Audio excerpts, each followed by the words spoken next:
Hello, we're alive. And today we're gonna be reacting to some more Warhammer lore. Oh, the Italian is here quick. Damn. All right. Damn, he's here early. He did not want to miss that. Understandable though. All right though. It was 9 days ago. I'm fucking late, aren't I? All right then. Hello, should I get your walker, cane, or wheelchair? Heretics will not be permitted. No quarter. You will be purged. It is only a matter of when, not if. Anyway, we'll get right into the stuff. Without further ado, oh, that's the wrong thing. There we go. Okay, Boom, shut up. Thing exploding is your head. We got here the Pontius, the very guy that is in chat right here. This dude. With the new video. Well, no. I'm a little late, but that's okay. 40k lore, the second hellish war for Hydra Cordatus. Wait, are we? Hold on, give me a second. Give me a second. Give me a second. What's the fucking thumbnail here? It doesn't tell me anything. All right, Erebus did nothing wrong. We'll see. We got Pio with Pio Starch. Good beginning and a really good Italian oven. God damn. Oh, that thing looks fancy. Pio starch. Well, welcome to my specifically designated kitchen to teach you how to cook it in the most Italian way. Today we are doing a Pio starch pizza. So, take out your notebooks and we can start cooking. Are you ready to Wait, so pizza is more Italian than pasta? I think there is a debate there. I can't hear you for those that answered. This is a YouTube video. I'm not there physically, so I will assume you said yes. It's not older, but yeah. So pizza is more Italian than pasta. Huh.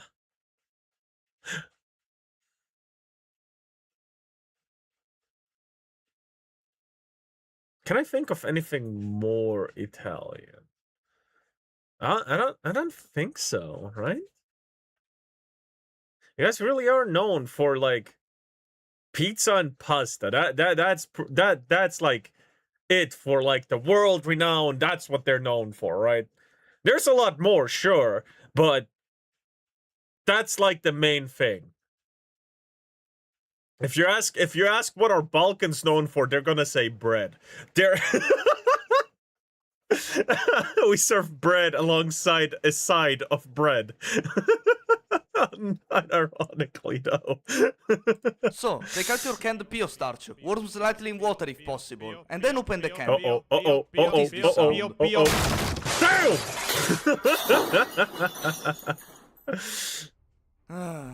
Hey Pio, change of program. Today we are not teaching the viewers to cook. Today we are covering another 40k war. But like this, I will never get my cooking show on the NBC. To the hell with the cooking show. We are here to learn 40k lore. Some willingly, you against your will. And what is the war this time? It's the legendary war for Hydra. I'm the first option. I'm here willingly. I am putting myself through this for the love of the game. Cordatus. And no, the name Hydra doesn't mean there is Alpha Legion shenanigans going on. Damn it! And I thought I would know more about them now. God damn it! I was like, Hydra makes me think of the Alpha Legion. God damn it! Ah, man, I was speculating in shit yesterday. Fuck! Thank the Lord for that. Chaos was the law of nature. I swear to God, he went back into the video, edited it just to fuck with me. Order was the dream of man. Ooh.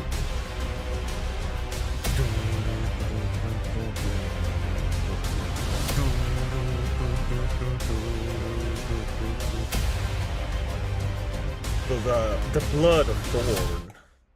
Going like this, I will never teach people how to make pio soufflé. I think people can survive without that knowledge, to be honest. Said the 40k lore YouTuber, spending weeks of his life at a time obsessing about fantasy wars that never happened. I like You know, it makes it so much funnier to know that Pontius came up with that bird. to look at the positive side. Which is... It could be worse. I could be making My Could it? Little Pony lore videos. Wait, what? That is a reality I don't even want to think about. It's too horrific. You will be pink in color if we did that. Your mind is full of horrors I don't want to acknowledge.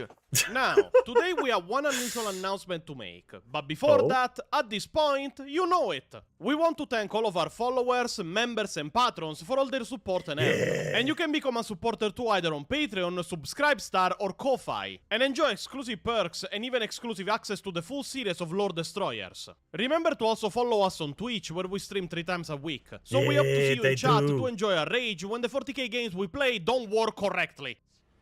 Io sto rimanendo sicuro esecuzione dopo esecuzione!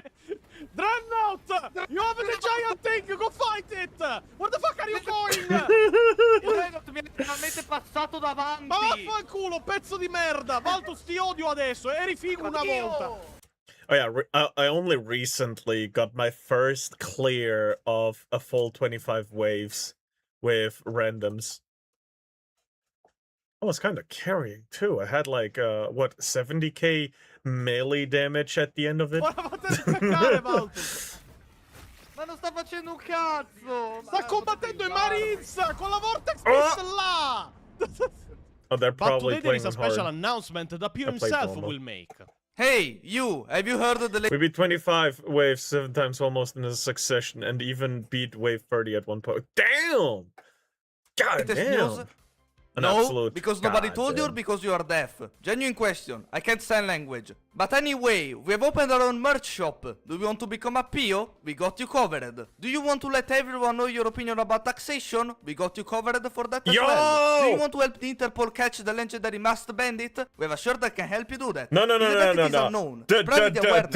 duh, But fucking- especially, do you want your friends to ask you Oh my god, their shirt on the right, the one about taxes.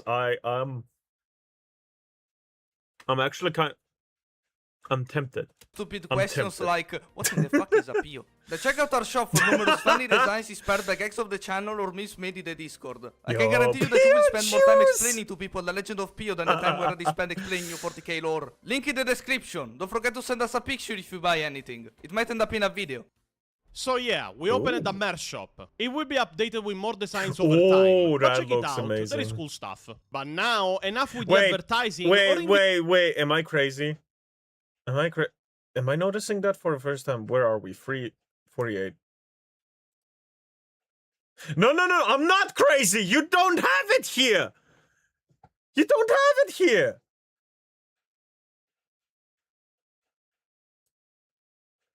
Description. Don't forget to send us a picture. Yeah, you on your actual thing, you don't have the fucking hand gesture, the Italian hand gesture. It will be updated. I was like, wait, what the fuck? Am I noticing this for the first time? Little hidden meme. Yeah, I was like, huh? Huh? Have I never noticed that before? But no! Now I notice! I would absolutely have noticed!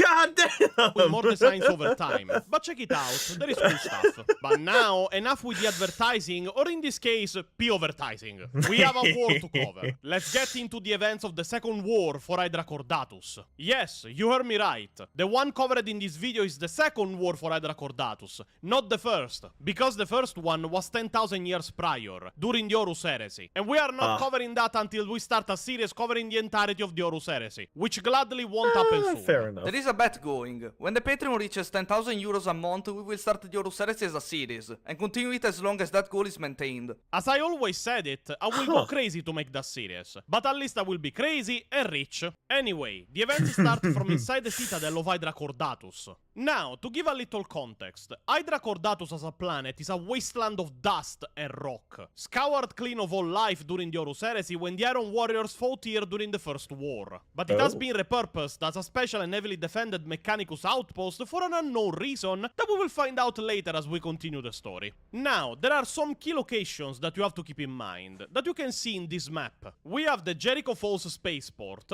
then we have the first bastion of defense once you leave the spaceport, which is Tor Cristo, and last but not least we have the Citadel, an heavily defended fortress containing thousands of soldiers, Mechanicus adepts, and especially even a demi-legion of titans. If you think this is a bit too much for a remote outpost on a desert planet, glad your cerebral functions are superior to the ones of a Pio. As yes, it is weird for a simple outpost to have all of these defenses. But once again, it is a thing to explain later. As I said, the story starts inside the Citadel of Hydra Cordatus itself. We see somebody enter the Astropath's chamber of the Citadel, pretty much what in 40k is considered the central communication node of an entire planet. Somebody, dressed in the robes of the Adeptus Mechanicus, enters the chamber, and moves silently between the servitors and the Astropaths. After observing the situation for a while... No, that heavily fortified in a wasteland that has nothing to protect except it's a path to something to protect. I'm guessing by protecting this, you cut off a travel chain towards a more valuable location. Is my guess, or something is inside the planet that can't fall into enemy hands.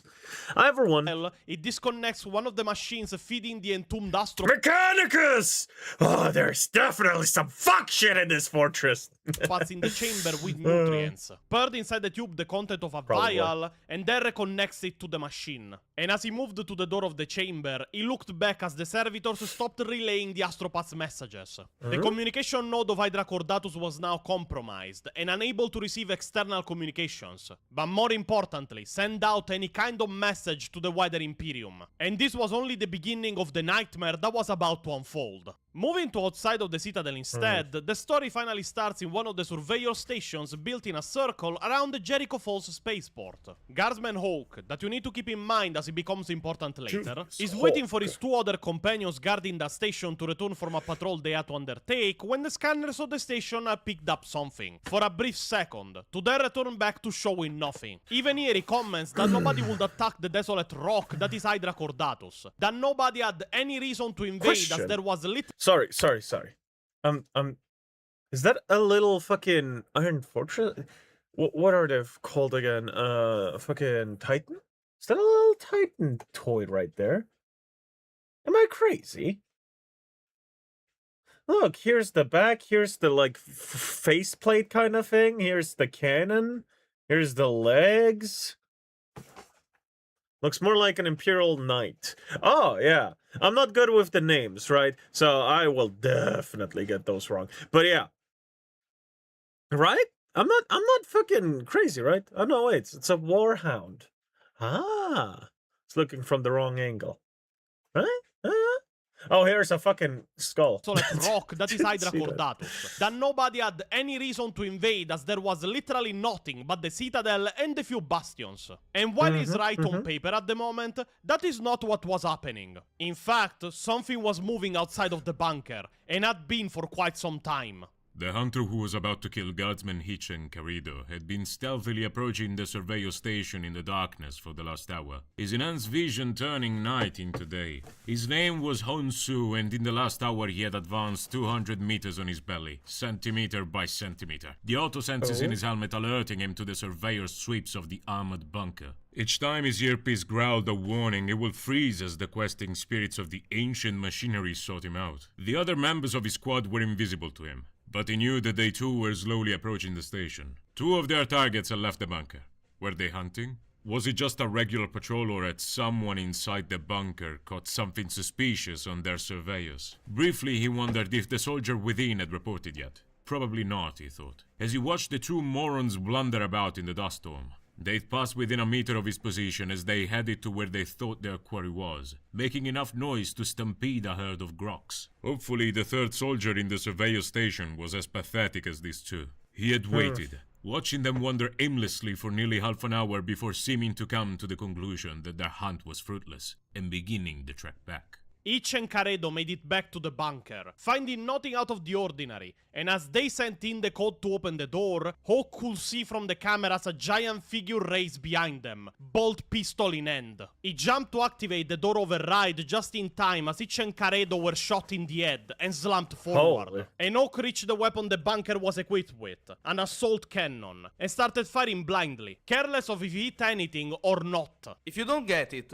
Hawk is a pretty shitty guardsman, which makes what comes later pretty unique. Hawk continued until he felt something. Wind. And then he noticed the body of Guardsman Itch was stuck in the door of the bunker, stuck between it and the wall. He decided to reach the headless corpse and pulled it inside, so that the door could close. More bullets pinging at the entrance and one even grazing his shoulder. He managed to do it, but as the door was closing, 2 grenades came in with the body of Itch. He kicked one of them in a narrow trench cut into the floor at the wall to avoid the shrapnel. But when he kicked the second, the grenade bounced and rolled back at him. Hawk launched himself behind the Vox panel as the grenade exploded, losing consciousness when the pressure wave smashed him against the wall. As the dust settled, Hunsu stepped across the shutter threshold and surveyed the devastated remains of the bunker. Blood clotted on his chest where the guardsmen had shot him, but that was the least of his concerns. The Imperial lackey had turned his carefully planned assault into a bloodbath. 2 of his men were dead, blown away in the first roar of the assault cannon. A couple of grenades into the bunker had silenced the cannon, however.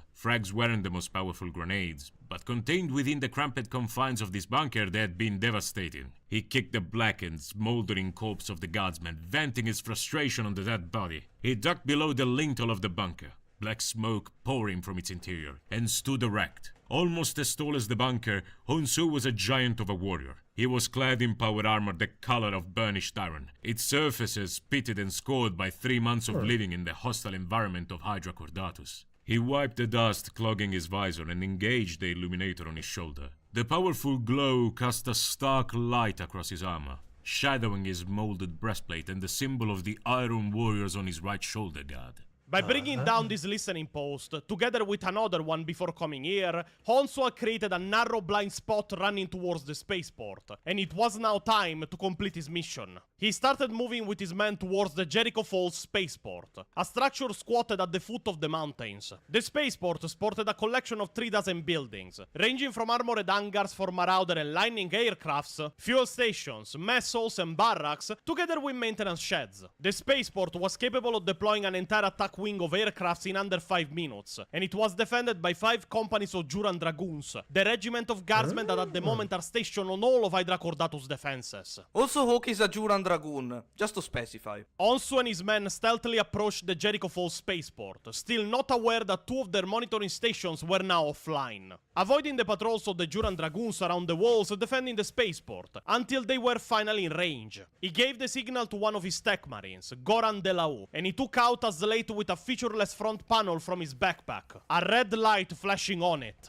They had spent the last 3 months infiltrating the planet and planting down targeting beacons, and as the red light became steady, the beacons started shrieking their location into space. Now the Imperial defenders knew somebody was on the planet, and a panic erupted in the main fortress and the bastions of Jericho Falls spaceport. Bright dots of light pulsed on the map of the surrounding territory present in front of Adept Caesarin, the main Mechanicus Adept overseeing Jericho Falls systems. Each dot flashing on the map indicated one of the orbital torpedo silos or air defense batteries. He connected into the main augurs of the spaceport and reached with his senses into space. It is in the north sector that with horror he noticed the blind spots in the ring of monitoring stations around the spaceport. But even more horrifying, he could feel the presence of dozens of starships in orbit above Hydra Cordatus, seemingly appearing out of nowhere. Adept Caesarin sent out an alert code to the machine temple in the Citadel and partially to the space around the planet for help. The astropath station at the Citadel should be able to send out a more powerful distress signal, but as we saw in the beginning, the communications are blocked on their side, so they can't call for help at all. It is then that the Iron Warriors started bombing the Jericho Falls spaceport. Nearly 1,000 men died in the first seconds of the Iron Warriors' initial bombardment of Jericho Falls spaceport. The battle barge Stonebreaker fired 3 salvos of magma bombs into the desolate rocky slopes surrounding the spaceport, blasting vast chunks of rock hundreds of meters into the air and flattening almost all the torpedo silos in the mountains with unerring accuracy. Alarm sirens screamed and the spaceport's weapon batteries rumbled into firing positions as their gunners desperately sought to acquire I'm confused. Are the Iron Warriors fucking heretics? This feels like friendly fire so far. What is happening? At targets before being annihilated. A few hastily blessed torpedoes roared upwards through the orange is that a skies on rogue pillars of Mechanicus? fiery smoke. Sons of Perturabo.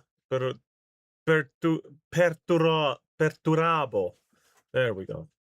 And powerful beams of laser energy stabbed alright. through the Got it, perpetually understand. cloudless heavens. More bombs fell, this time within the perimeter of Jericho Falls. Oh, I see where I made a mistake. Yeah, no, all good, Demolishing buildings, gouging great craters, and hurling enormous clouds of umber ash into the atmosphere. Flames from burning structures lit the smoke from within, and bodies lay aflame in the wreckage of the shattered spaceport. Smashed aircraft littered the ground, and more exploded as the heat from the fires cooked off their weapons and fuel tanks. Bombs slammed into the rockcrete, scything little fragments everywhere. Others smashed into the runways, cratering them and melting the honeycombed adamantium with the heat of a star. The marauders and lightnings out in the open took the worst of the barrage, pulverized by the force of the explosions. The noise and confusions were unbelievable. The sky was red with flames and black with smoke. Heavy last fire blasted upwards. A number of shells impacted on the main hangar's roof. Its armored structure had absorbed the damage so far, though vast cracks now zigzag.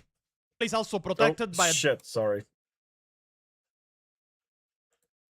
Armored structure had absorbed the damage so far, though in flames and black with smoke. Heavy last fire blasted upwards, a number of runways, cratering them and melting the honeycombed adamantium with the heat of a star. There we go. The marauders and lightnings out in the open took the worst of the barrage, pulverized by the force of the explosions. The noise and confusions were unbelievable. The sky was red with flames and black with smoke. Heavy last fire blasted upwards. A number of shells impacted on the main hangar's roof. Its armored structure had absorbed the damage so far, though vast cracks now zigzag across the reinforced walls and roof. The main runway was engulfed in flames. Burning pools of jet fuel spewing thick black smoke that turned day into night. Hell had come to Hydracodatus. The end of the bombardments was directly followed by a rain of drop pods, as the Iron Warriors deployed down from orbit to attack the spaceport in full and conquer it for use in their own invasion of the planet.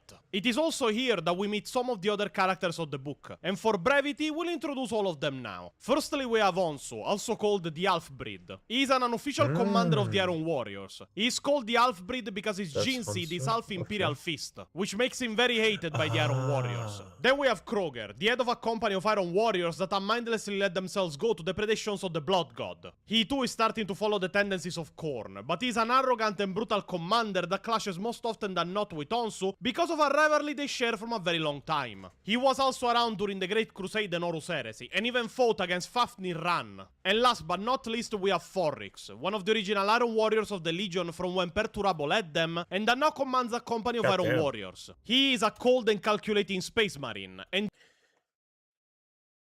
getting off track here. Design fucking on fucking point. Holy fuck. That looks amazing. Sorry, let's go back. now commands a company of Iron Warriors. He is a cold and calculating space marine, and the only one of this group clad in Terminator armor. War and Slaughterflame have become such normalcy that he's almost bored by them, having more interest in coordinating sieges than leading them. Oh, and there is also their commander, simply named the Warsmith, which doesn't do much to be honest, and it is an Iron Warrior that is trying to ascend to demonhood. Was I calling the other guy's design good? God damn. And no, he doesn't have a name, he has just a title. They didn't even give the big bad guy a name. This is not a good start. The Jericho Falls spaceport soon became a battlefield, with guardsmen and defense bunkers scrambling to keep the Iron Warriors at bay outside the walls, and even inside as they landed with drop pods. Heavy weapons teams blasted fortifications to pieces. The Marines ran rampant in the hangars and barracks, slaughtering hundreds within minutes. In the end, almost everyone in the spaceport was dead. A few guardsmen survived and surrendered, and were taken prisoner. But Adept Caesarin was taken in custody by the personal sorcerer of the Warsmith. As to why? We'll find out later. From there, the Iron Warriors will start reinforcing their positions and rebuilding defenses at the spaceport, in preparation for the rest of the campaign of Hydra Cordatus. Now, let's go over the defenses the Loyalists have on Hydra Cordatus that the Iron Warriors need to burst through to conquer the Citadel. There is two main bastions left. The Tor Cristo, overlooking the road to the Citadel itself from the spaceport, and the Citadel itself. These are heavily fortified fortresses in their own right. High towers with artillery weapons that cover the field from the spaceport in killing zones. Heavy weapons stationed on the walls in overlapping fields of fire, all manned by the Juran Dragoons. The Citadel itself is also void shielded, at least when those void shields work, that is. But that is a little spoiler for later. The ground to reach them is also filled with mines and barbed wire, other than various defenses provided by the rocky surface of the planet, of which especially Tor Cristo makes use, as it is in a more elevated position on the mountains compared to the spaceport and the Citadel. These defenses are manned by over 20,000 guardsmen of the Juran Dragoons. The Citadel is also protected. Please don't tell me we're gonna have a void shield debate where someone teleports inside when they shouldn't be able to teleport inside because a void shield is there to stop that from happening. Please don't let that happen again, like with the female, was it Custodes? Please do not. Protected by a demi-company of Titans of Legio Ignatum. And around 900 tanks are divided between Tor Cristo and the Citadel, all of various patterns and configurations, from troop carriers to Liman Rasses. I want you to keep this in mind for the ending. The planet has no Skitari forces. It has no super heavy armor like Baneblades or such. It doesn't have constant void shielding. It has just a demi-company of Titans, not a full one. And especially, it is not defended by any kind of Space Marine force. Now, of the commanders of the human defenders, you have to keep in mind only two names. Castellan Prestr Vauban, that is the commander of the Juran Dragoons on Hydra Cordatus. His full name is Prestr de Roche Vauban VI. And Lieutenant Colonel Mikhail Leonid. The plan is simple: not give the enemy any respite to consolidate his position at the spaceport, while surviving for the time needed for reinforcements to arrive, which should take from 70 to 100 days. But they are very well aware of who they are fighting, so they are wary of how much they can actually hold their fortifications for reinforcements to arrive. The Mechanicus characters in this book, I must say, are almost irrelevant, if not for two specifically, and only for I think 2 moments in the book. But anyway, there is Archmagos Ameton, which is pretty much almost physically fused to the systems of the Citadel, to the point that is mainly an head fluctuating in a tank of amniotic fluid, slowly losing his sanity. And Magos Nicene, but of him we'll talk later. Now, what the defenders the started fuck preparing is and he? discussing plans on how to counter the invasion of the Iron Warriors, the Chaos Marines were already preparing their next move. A column of vehicles, including Rhinors, Predators, and Land Raiders, moved up on the road from the Jericho Falls spaceport, even while all the equipment, human soldiers, and siege weapons were being brought down from the ships in orbit. This column was followed not far behind by an army of slaves and prisoners of the spaceport, many grievously wounded in the last battle. These slaves would have the The way they're displaying some of these guys, you'd think they're from Slaanesh. honor to charge Well, it'd be worse if they were from Slaanesh. I guess. first against the minefields and defenses of Tor Cristo, partially disguised between the normal red-clad Chaos cultists that followed the Iron Warriors. For Guess two it is reasons blood the Iron for the Warriors were Blackguard. using them: to clear the minefields and open a path, and to discover the range of the guns on the walls of Tor Cristo, so that the program system of trenches could be built outside of it, but just barely. The slaves and soldiers were huddled together on vehicles and sent forth, as the Iron Warriors stayed behind. Many will blow up against the mines, and the ones that didn't will soon start to be bombed by the guns of Tor Cristo. The gunners of the Juran Dragoons not even noticing that they were bombing their own soldiers until after the battle had ended. It was a massacre, thousands dead, and the few that survived ran back to the line of the Iron Warriors just to be cut down by bolter fire. And all of this endeavor gave the Iron Warriors the information they needed to begin their siege. Only one guardsman would survive this hell of mines and explosions, a woman called Larana Autorian, which will be chosen by Kroger to be his own personal slave. Once again, keep her name in mind, as it becomes important later. Yes, I know that I'm saying that a bit too much, but it is how the book is written that is weird. Now, while this was happening, two things were happening at the same time. At the Jericho Falls spaceport, Forrix is overseeing the endless transports coming back and forth to carry down everything needed for the siege. And we get a special scene where we see one of the most unique things in 40k. A Tyranny dive ship enslaved to the will of the Iron Warriors, and Huh? brain dead from being infected with the Obliterator virus. The Obliterator virus is a bit too complicated to explain swiftly, but in a few words, it is a chaos-imbued technovirus that makes your meat mesh with machines almost symbiotically. This ship was modified by the Iron Warriors and was now used as a cargo vessel to transport nothing less than Chaos Titans. And not even random ones in this case. This ship was carrying the Titans of Legio Mortis, and especially one of the most infamous Titans in the universe of 40k, the Chaos Corrupted Imperator-class Titan known as the Dies Irae. From the sweating darkness of its That ribbed is interior, two fucking shapes slowly insane. descended from the vessel. Cries of terror and welcome rising in equal measure as the human soldiers pressed into the service of the Iron Warriors screamed a welcome to their gods of war. The rapper reaches wavy meter-stick cable-like tentacles. Two vast battle titans of the Legio Mortis descended to Hydrocodatus. First came their massive legs, each like the tower of a castle. Their surfaces studded with gun ports and scarred by millennia of war, followed by white torsos and armored chests. Shaped in the image of men, their resemblance to their creators ended there. Powerful arms, Oh, my guns bad, my larger bad. than buildings, hung inert from wide, turret-like shoulders. Then came the heads. Amphorix, for all his wariness of battle, could not help but be struck by the terrible power inherent in these glorious creations. Whether they had been carved, molded, or shaped by the will of the dark gods themselves, none could say. But their demonic visages shone with the power of chaos, as though a fragment of that raw energy might be contained within their hellish features. The ground shook with thunderous vibration, as the feet of these glorious machines slammed down like the tread of an angry god. The glistening cable tentacles slipped free of their charges, coiled back into the belly of their host, and vanished from sight as the next two battle titans were readied for landing. Phorix watched as the two titans stood motionless on the landing field. Their power and majesty palpable even in their stillness. A sinuous tail, bearing a spiked wrecking ball larger than the greatest super-heavy tank, twitched at the back of the largest titan, and a massive cheer burst from the assembled warriors. A powerful whine burst suddenly from the titans, as the mighty weapon arms began to move, a fierce and monstrous anime in leaving each of the war machines with vigor. The first war machine, once an Emperor-class titan in the service of the corpse god, now known and feared as the Dies Irae, took a ponderous step forward, its mighty foot crashing down on the ground with teeth losing in force, its demonic princeps eager to plunge into battle,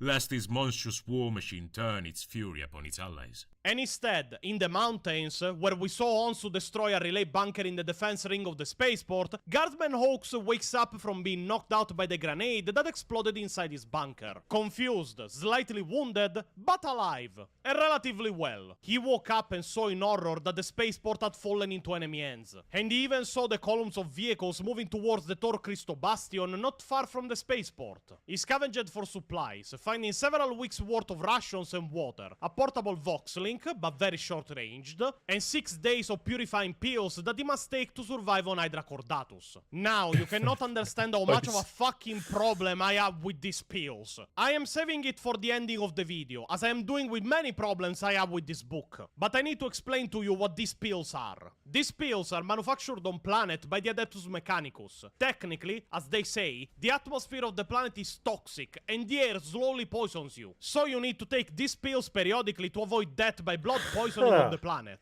Julius Oak has 6 days worth of them. Now, keep in mind these fucking pills for the end of the video, because they show the biggest problem this book has in such a splendid way that it is almost radiant to the stupidity of the Imperials in this book. But yeah, recognizing that he can't reunite with the other soldiers of the Juran Dragoons, Oak will decide instead to move through the mountains of Hydra Cordatus to keep an eye on the situation from above it, and try to You contact have his brothers 6 in days arms worth once he of gets shit.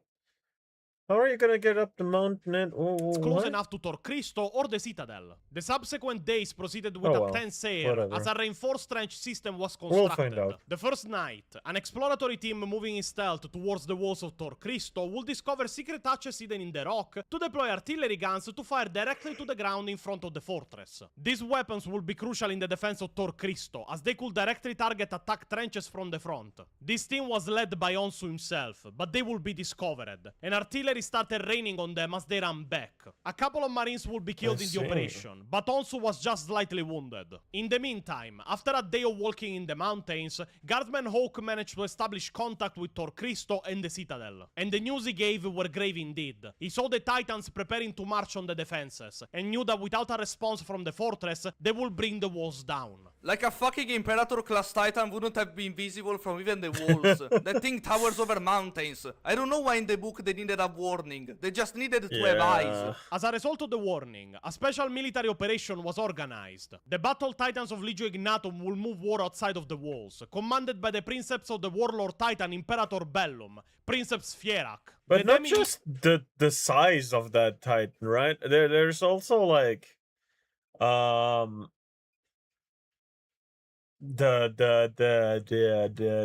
noise, right? You'd hear that thing from like kilometers away. Legio was formed by 3 warlords in total, including Imperator Bellum, 5 River Titans, and 4 Warhound Scout Titans. Thousands of Imperial Guard soldiers will join them in the assault, supported by 500 vehicles, a mix of battle tanks and armored transports. The plan was simple. The vanguard of the Imperial Guard will break through the trench lines with heavy weapon support from the Titans to take the fight to the enemy. And then the Titans will deploy to fight any enemy Titan that would engage the attack after their role as support was completed, and the fighting moved to the trenches. The Imperial Guard assault was guided by Lieutenant Colonel Leonid, but in the Iron Warriors line, the attack was already spotted, and countermeasures had been taken. Hundreds of vehicles were preparing to counter-assault the enemy, together with forces of Marines under Onsu, Kroger, and Forrix, and their Iron Warriors. As the attack advanced, the trench lines of the Iron Warriors were quiet, maybe even too much so. But everything will go wrong when Princeps Fierak will see the Titans of Legio Mortis behind the enemy lines.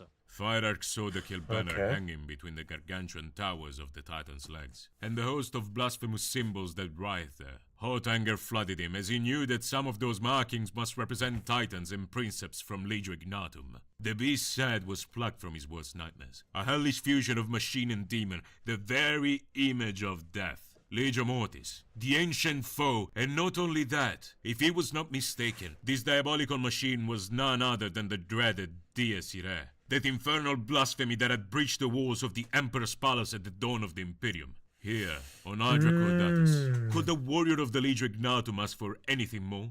Fireax's lip curled in hatred, and burning excitement coursed through his veins at the thought of combating this monster from the dawn of time. A primal battle fought between 2 ancient foes. The honor that would be his at having finally brought down the Legion's most ancient nemesis was immeasurable. Fireax roared in battle fury.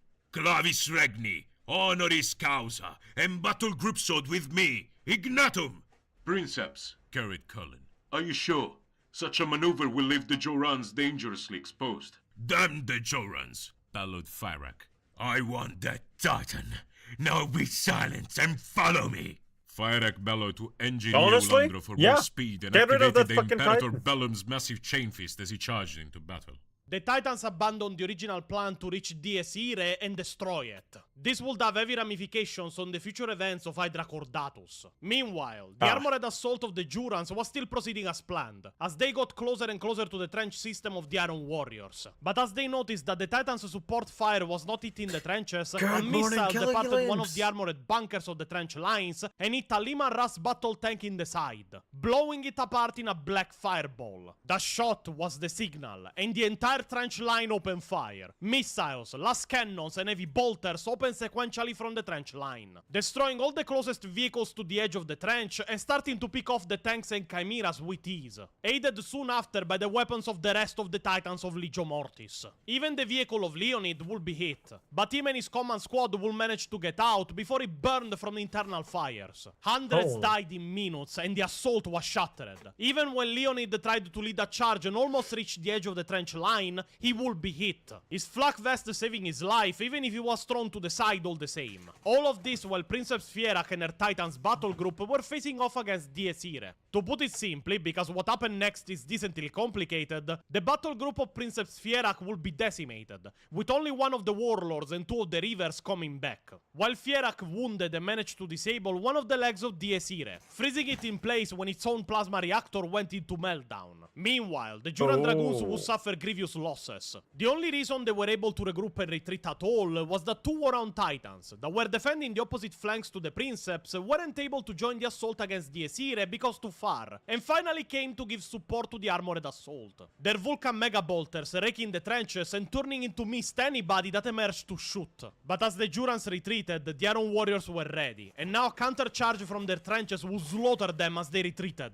Further speculation was ended when a deafening roar saw through the front ranks, blasting dozens of men on the firing step to shreds. Heavy caliber shells ripped apart the lip of the trench in a hail of fire, sending earth and bodies flying in all directions, and a fierce grin broke on Kruger's face. Through the billowing smoke, he could make out the blurred outline of what looked like a scout titan. He jogged quickly to his rhino, jumping onto the running boards and hammering his fist upon its roof, following Forix's land raiders through the gateway and into the smoke of battle. Kruger stood tall and raised his chainsword for all his warriors to see. Death to the followers of the false emperor!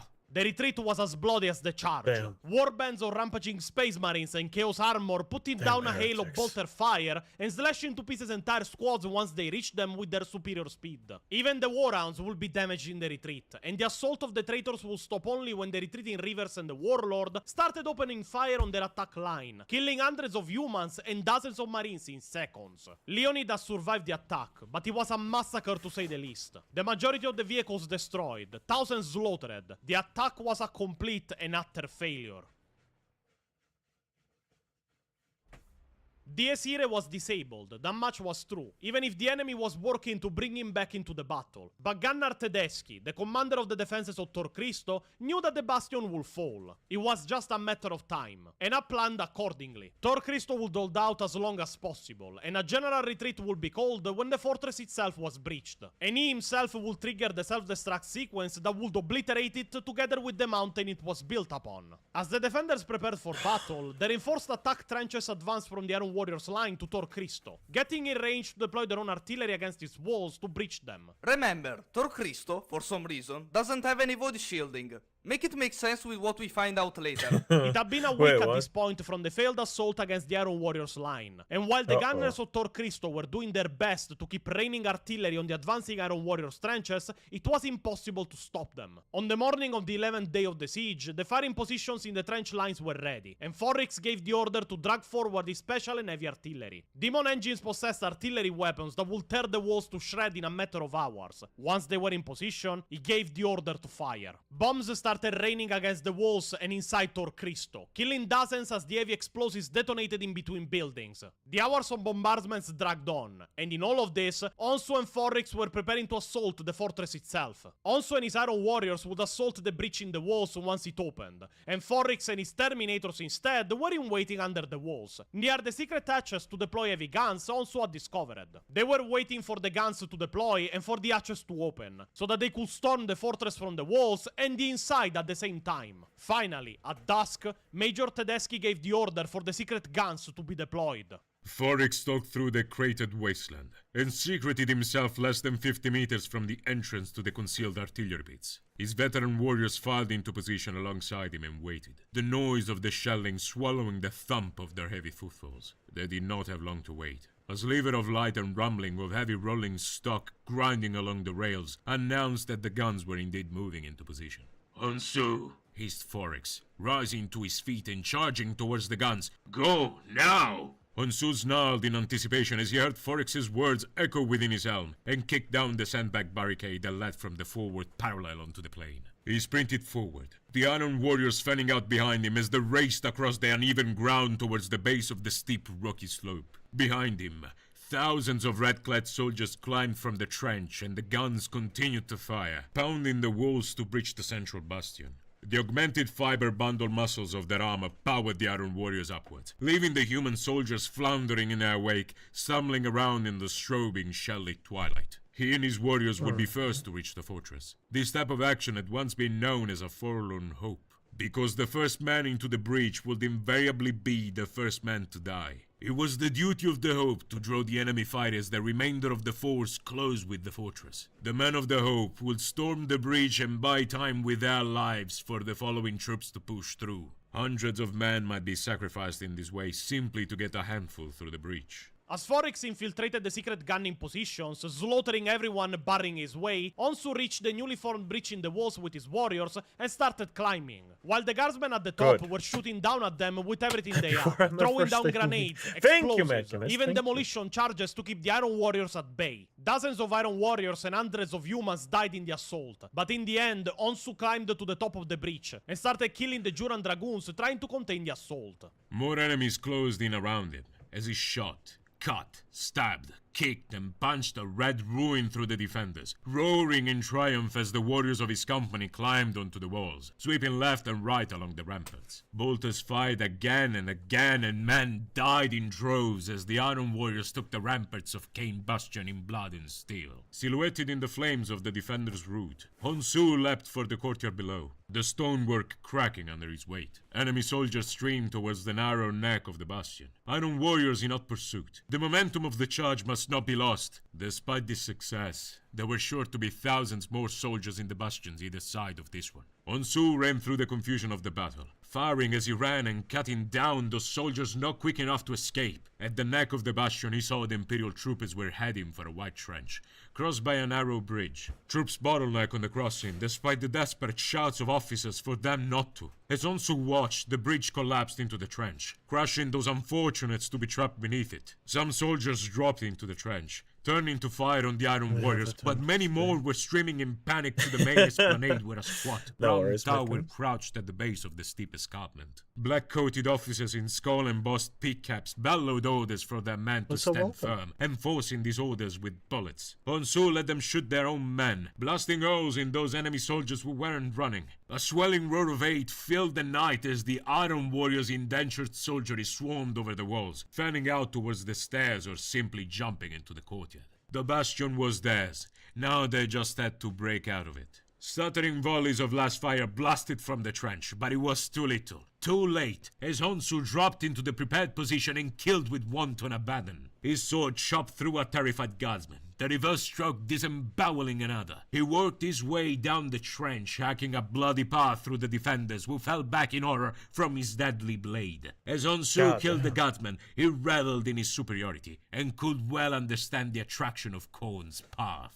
The Iron Warriors swept over the trench, killing everything in it, with the fury of those who had fought their way through hell and lived to tell the tale, butchering anything that came within reach. At that point, Tor Christo had fallen. It was just a matter of time. It is now that Major Tedeschi gave the Evans false signal, a general retreat signal to all forces of Tor Christo, that would use a secret tunnel under the bastion to retreat to the citadel, while Tedeschi stood behind to blow up the fortress by overloading the plasma reactor powering it. But this was an eventuality the Mechanicus on Hydra Cordatus did not like one bit. As thousands of soldiers ran into the tunnel to flee the citadel, Archmagos Ameton, pushed mainly by the suggestion of Magos Nicene, had the tunnel mined with demolition charges, and when the signal was broadcasted to all Vox communicators of the defenders, they decided that they could not let the Iron Warriors use the tunnel. They blew up the charges and collapsed the entire tunnel with the defenders inside of it, killing over 3,000 guardsmen that were crushed by hundreds of tons of rocks. As this was happening, Major Tedeschi was moving with a Mechanicus, called Magos Yelede, to reach the plasma reactor in the core of Tor Christo to blow everything up. But Yelede was given the order to not open the door to him, even when the Major threatened him with a bolt gun to his head.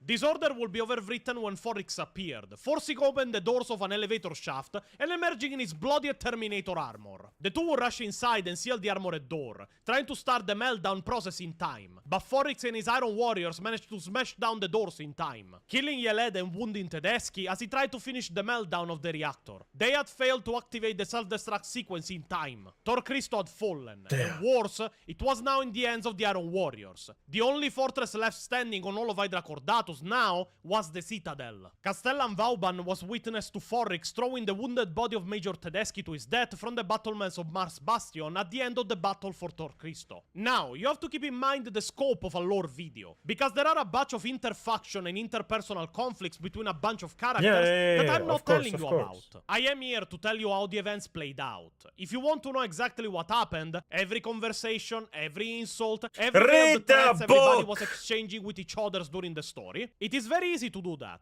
Go and read the book, but for once I need to get into some of the events not relating to the war itself, at least for a second. First thing, after the death of Princeps Fierak, the rest of the Legio fell under command of Princeps Daekian, pilot of the Warlord Titan honoris causa, pretty ashamed of the actions of Fierak and aware of their consequences. And here we also plainly find out, as readers, not in the story, that Niacin is a traitor. Yes, this is where it clicks for me that he is the traitor that at the beginning silenced the astropathic relay. For the simple retelling he gives of the events that led to the collapse of the tunnel where 3,000 men died while fleeing. He retells a completely different version of the story of what happened with the Archmagos and the plan to blow up the tunnel, where he begged and pleaded with the Archmagos not to do it, to give the retreating soldiers more time. When, if anything, when we read those events in the book when they were talking alone, it was his idea to collapse the tunnel and push for it to be done by playing on the collapsing mind of the Archmagos and putting the fear of the Iron Warriors using it into him. And yeah, little spoiler, it is confirmed later in the book that he was the traitor all along. I want to see the unreliable narrator preachers try to defend this one. In all of these events, Oak was still in the mountains relaying information to the Juran Dragoons on the enemy. But they too had noticed that something was weird with how precise some of the bombardments of the Jurans were, and sent out an Iron Warrior to try and find whoever was spying on them.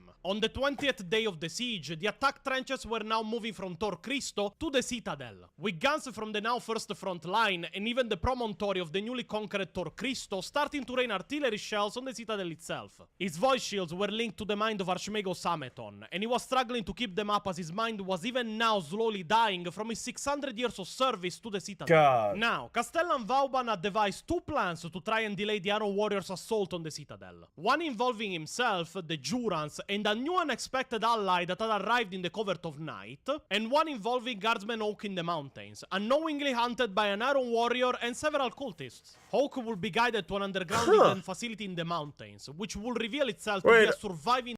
How long has it been since Hawk was in the mountains?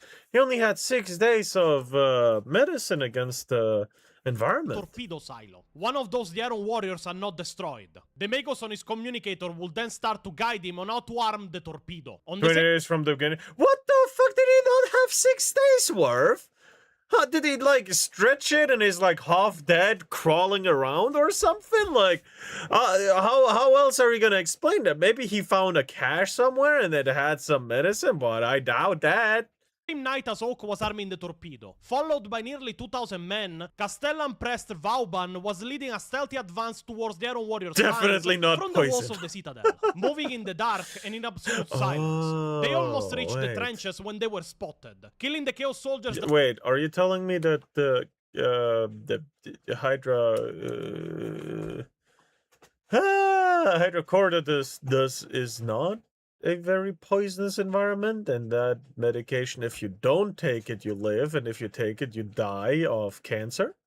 That has seen them and then gunning down the one that was sounding the alarm, but it was too late at that point. Sirens screamed, piercing the night with their cries, and Vauban knew that with the element of surprise lost, they had only a limited time to achieve their objective before they would have to fall back. He climbed the steep exterior slope of the earthworks, using the butt of his pistol for purchase. His soldiers scrambled over the parapet with a roar of released fury. A grenade detonated nearby, showering him with earth, and he slipped, feet scrabbling for grip. A gauntleted hand reached down and closed on his wrist, lifting him easily across the parapet in a single motion. He was deposited on the firing step beside a broken corpse. He swiftly drew his power sword. The Space Marine who had hauled him over the parapet turned and began firing a bolt gun into a mass of enemy soldiers in red overalls. His brethren were pushing further into the entrenchments as the Imperial Guards scrambled over the parapet and into the battery. "Thank you, brother Captain Ishara," said Vauban breathlessly. The Imperial Fist's captain nodded, slammed a fresh magazine into his bolter and said, "Thank me later. We have work to do," before turning and charging from the firing step. Gunfire and explosions leave What? the trenches By the way, and dug out. why are we depicting the heretics as like the good guys?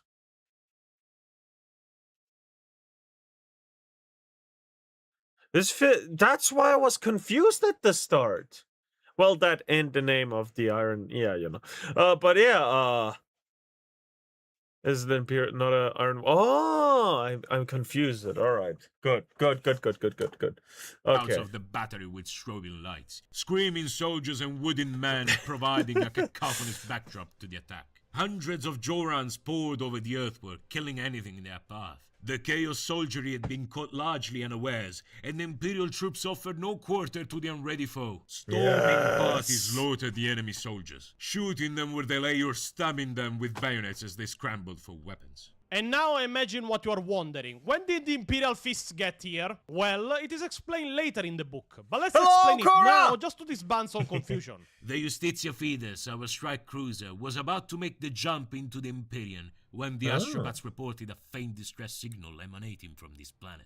Explained Captain Ishara. The prefix on the signal was of sufficient urgency that I immediately ordered them to pass it on to the naval base at Adratha before turning the ship back to Adracodatus. But what about the enemy vessels in orbit? We narrowly avoided detection by a Chaos warship near the jump point, but once we were clear, I ordered best speed to the source of the distress signal. It was a relatively simple matter to evade detection by the cargo hawks in orbit, but to avoid being spotted by enemy ground troops, we flew the Thunderhawks to the mountains, some 100 kilometers north of this fastness. After that, we simply crossed the mountains on foot to reach you. Leonid still marveled at the Shara's casual description of his man's incredible journey across the mountains. 2 days to cross some of the most inhospitable terrain Leonid had ever seen. It had taken Guardsman Hawk almost a full day to cross 8 kilometers, never mind 100.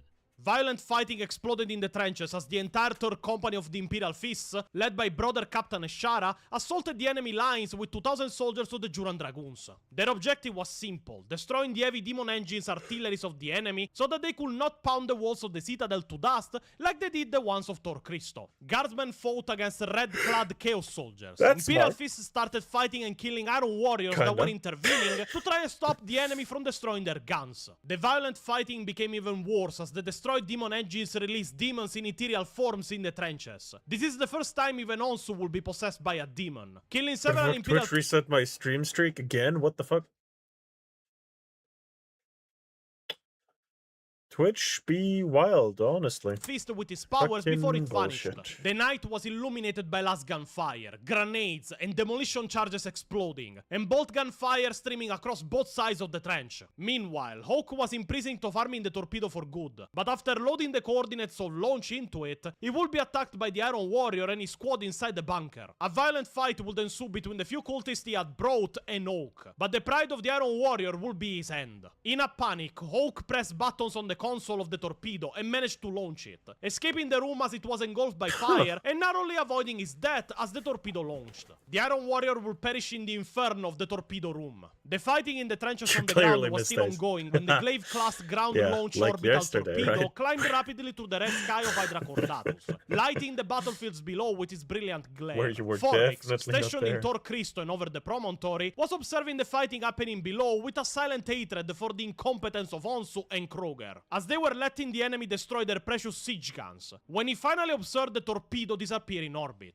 before realizing what his trajectory was as the loyalist forces on the ground started retreating. He'd watched the spear of light roar from the mountains to the east of the citadel, and had experienced some moments unease as he watched the orbital torpedo climb higher and higher. How had it been fired, and where was it bound? But these questions seem largely irrelevant now, as it had streaked into the heavens, then vanished through the clouds. Forix returned his attention to the battle below, sneering in contempt as he saw the Imperials begin to pull back under the fury of the Iron Warriors' counterattack. He saw Honsul leading a rabble of soldiers through the battery, killing those not quick enough to make their escape, and smiled grimly. He crossed the entrenchment on long flat sheets of metal, stopping as a sudden premonition sent a shiver along his spine. He craned his neck upwards. The sky was, as usual, the color of blood, lit by reflected flashes of explosions from below.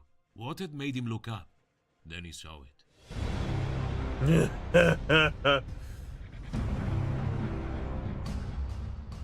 a burning dot of light high in the sky, arcing down towards the planet at fantastic speed. Foryx's jaw hung slack as he realized the ultimate destination of the torpedo. Hot anger flooded his body as he watched molten streamers of light flare from the torpedo as it entered the lower atmosphere. He bolted for the keep, shouting a vox of warning to the warriors inside. Oh, By wait, all no. that is unholy, raise the keep's void shield! He lumbered towards the sunken blast doors that lay within, Oh, casting a hurried glance over no. his shoulder.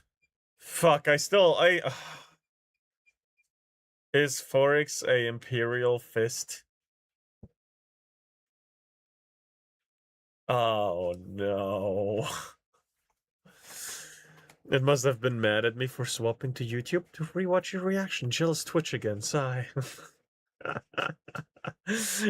Yep, that makes sense. That absolutely makes sense. No, gray armor is Iron Warriors. Yellow armor is Imperial Fist. Aha. Alright. Then no worries then. The burning corona of fire that surrounded the torpedo appeared to him like a baleful eye in the heavens, aimed straight for his heart. Foryx entered the keep, hammering his fist across the door-closing mechanism, and set off towards its commanding center. He heard the pervasive hum of the void shield generator buried beneath the tower powering up, and fervently hoped that it would raise in time. For if it did not, he and everyone in the keep were as good as dead. Yes! I know that scene from somewhere. I think I saw that.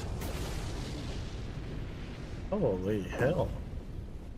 The torpedo impacted almost exactly in the center of the Cain bastion of Tor Christo, where its triple-stage warhead detonated with devastating results. The lead element of the warhead was designed to crater an opening through the thick hull of a starship, where the tail element would explode simultaneously, acting as a propellant and hurling the middle charge deep within its target. But instead of the meter-stick reinforced adamantium bulkhead of a starship, the torpedoes land into the ground of the Cain bastion, traveling at over 1,000 kilometers an hour. The first stage of the torpedo exploded with phenomenal power, flattening everything within 300 meters and blasting a crater 50 meters deep. The tail section blew and thrust the torpedo deeper into the rock of the promontory, where the more powerful center charge detonated with the power of a sun, ripping the rock of Tor Christo apart. Night became day as blinding light fountained from the impact. Tank-sized chunks of stone were hurled through the air like pebbles as an expanding wave of blinding smoke and dust filled the valley. The thunderclap of detonation was like the hammer of the gods, come to smite the surface of the planet, and a surging mushroom cloud billowed 1,000 meters into the sky, hurling ash and burning rock in all directions. The rampart of the bastions either side of the torpedo's impact sagged and cracked, the rock-rigged walls splitting under forces they were never designed to endure. The crater in the center of the promontory expanded with terrifying rapidity, tons of rubble and artillery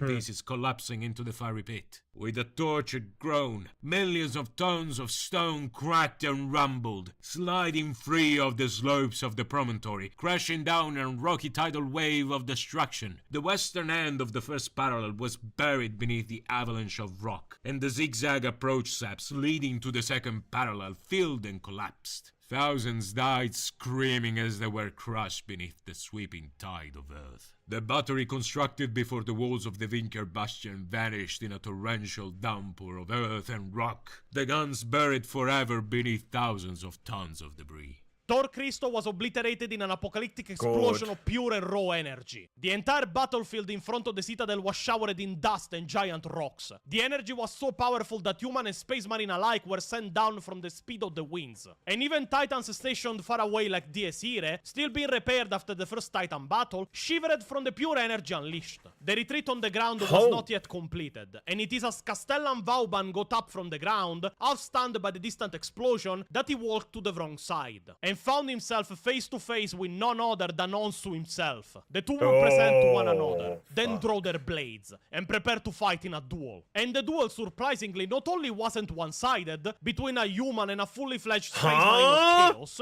but Vauban managed to cut off one of Onsu's arms in the fight. So if Onsu was a metal arm, it's technically because the human commander of Hydra Cordatus cut it off before losing the duel. Onsu retreated and Vauban followed with a grin of anticipation. That's gotta be one of the most badass humans ever, right? Holy, like there's more badass, like fucking New Beloy. But holy fuck.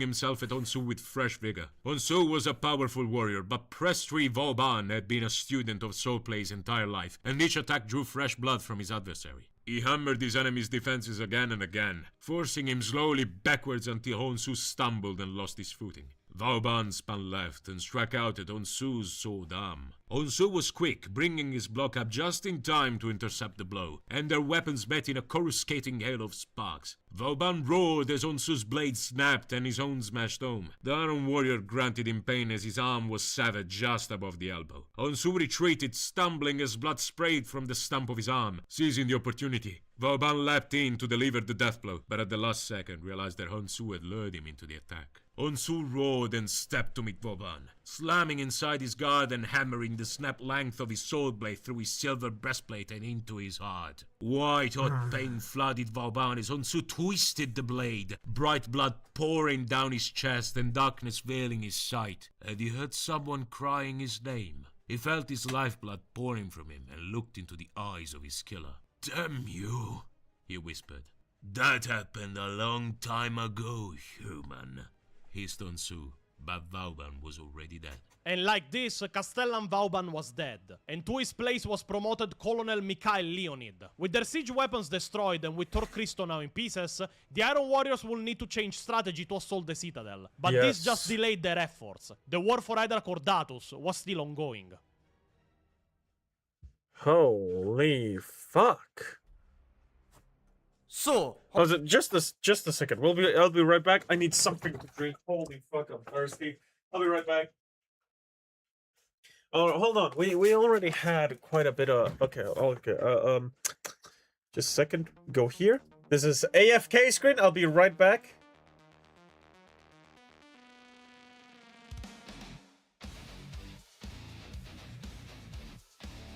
And there we go. I'll be right back.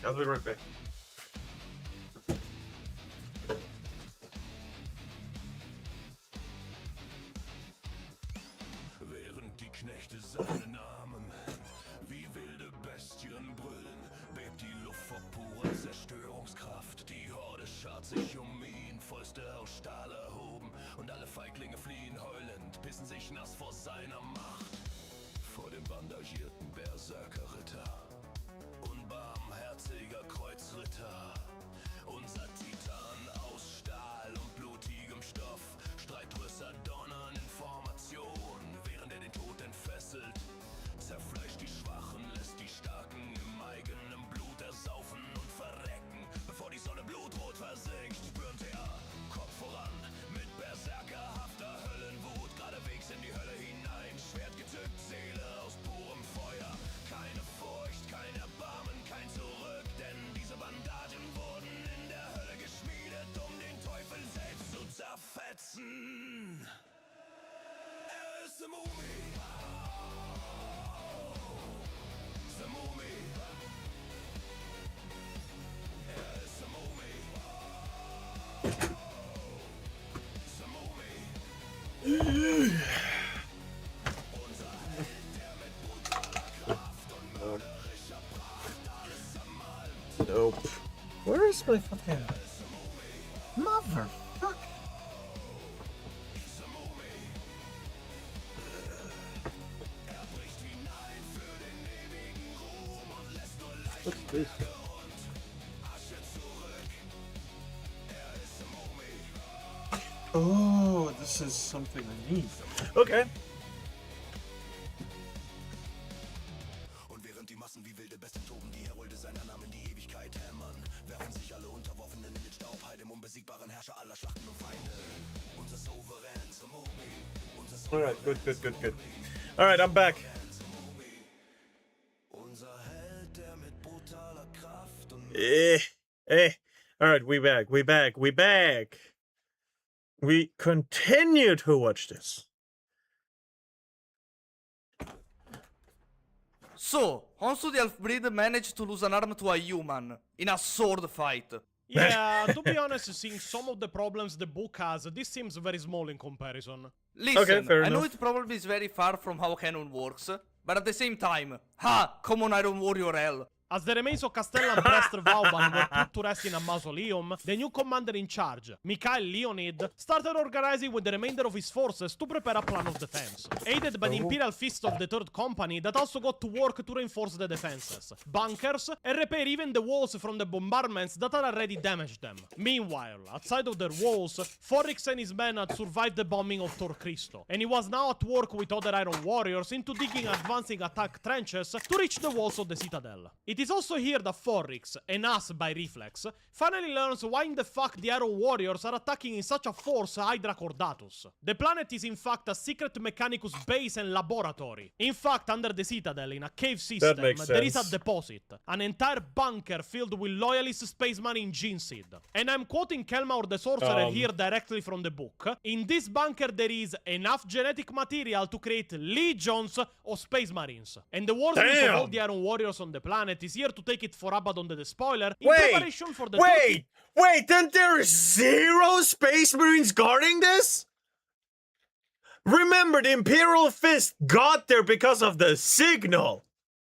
There were none previously. What? You gotta be fucking shitting me. There is no way.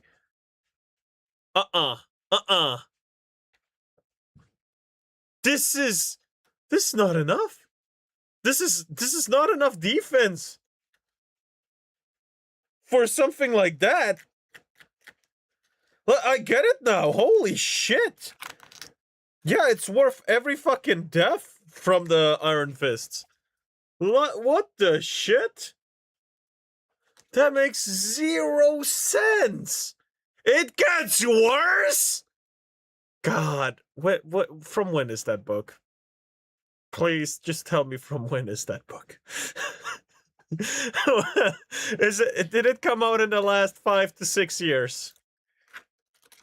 That's all I need to know. That's all I need. 2002. All right then.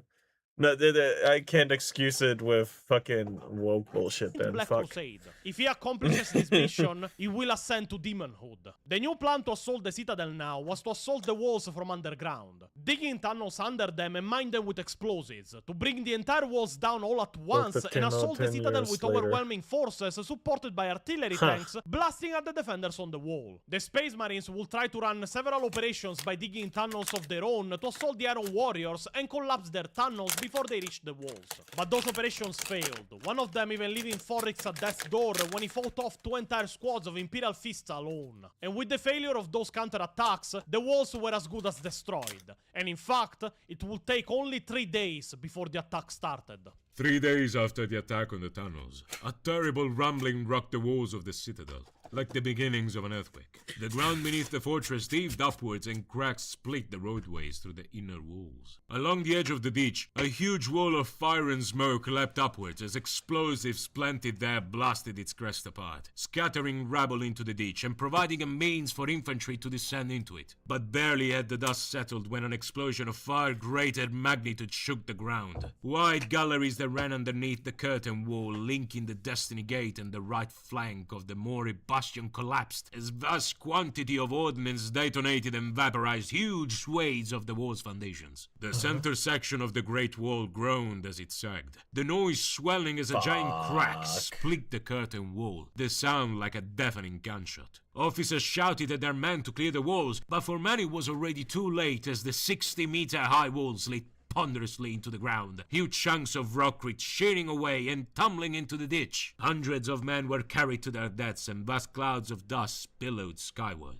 As more of the wall fell, the speed of its collapse increased exponentially, whole sections of the ramparts toppling into the ditch. The scale of the destruction was incredible, and it seemed inconceivable that such a mighty edifice could be so thoroughly annihilated. By the time the collapse had ceased, almost the entire center of the wall had been brought down. A great breach some 30 meters wide had been torn in the curtain wall, the rubble from the wall's destruction forming a debris slope that ran from the floor of the ditch to the crest last of the breach, the Iron Warriors had broken open the citadel. As the walls split open, the assault from the trenches of the Iron Warriors started. And for 3 entire days, thousands of soldiers charged up the slope leading to the breach, only to die and be repelled by the defenders of the Juran Dragoons, supported by the Space Marines of the Imperial Fist 3rd Company. In the meantime of the walls being breached, something else was happening outside of the citadel and inside, but away from the battle. Remember Adept Caesarin, the mechanic who's overseeing the Jericho Falls spaceport? Well, he was mutated by Sorcerer Kelmaur of the Iron Warriors.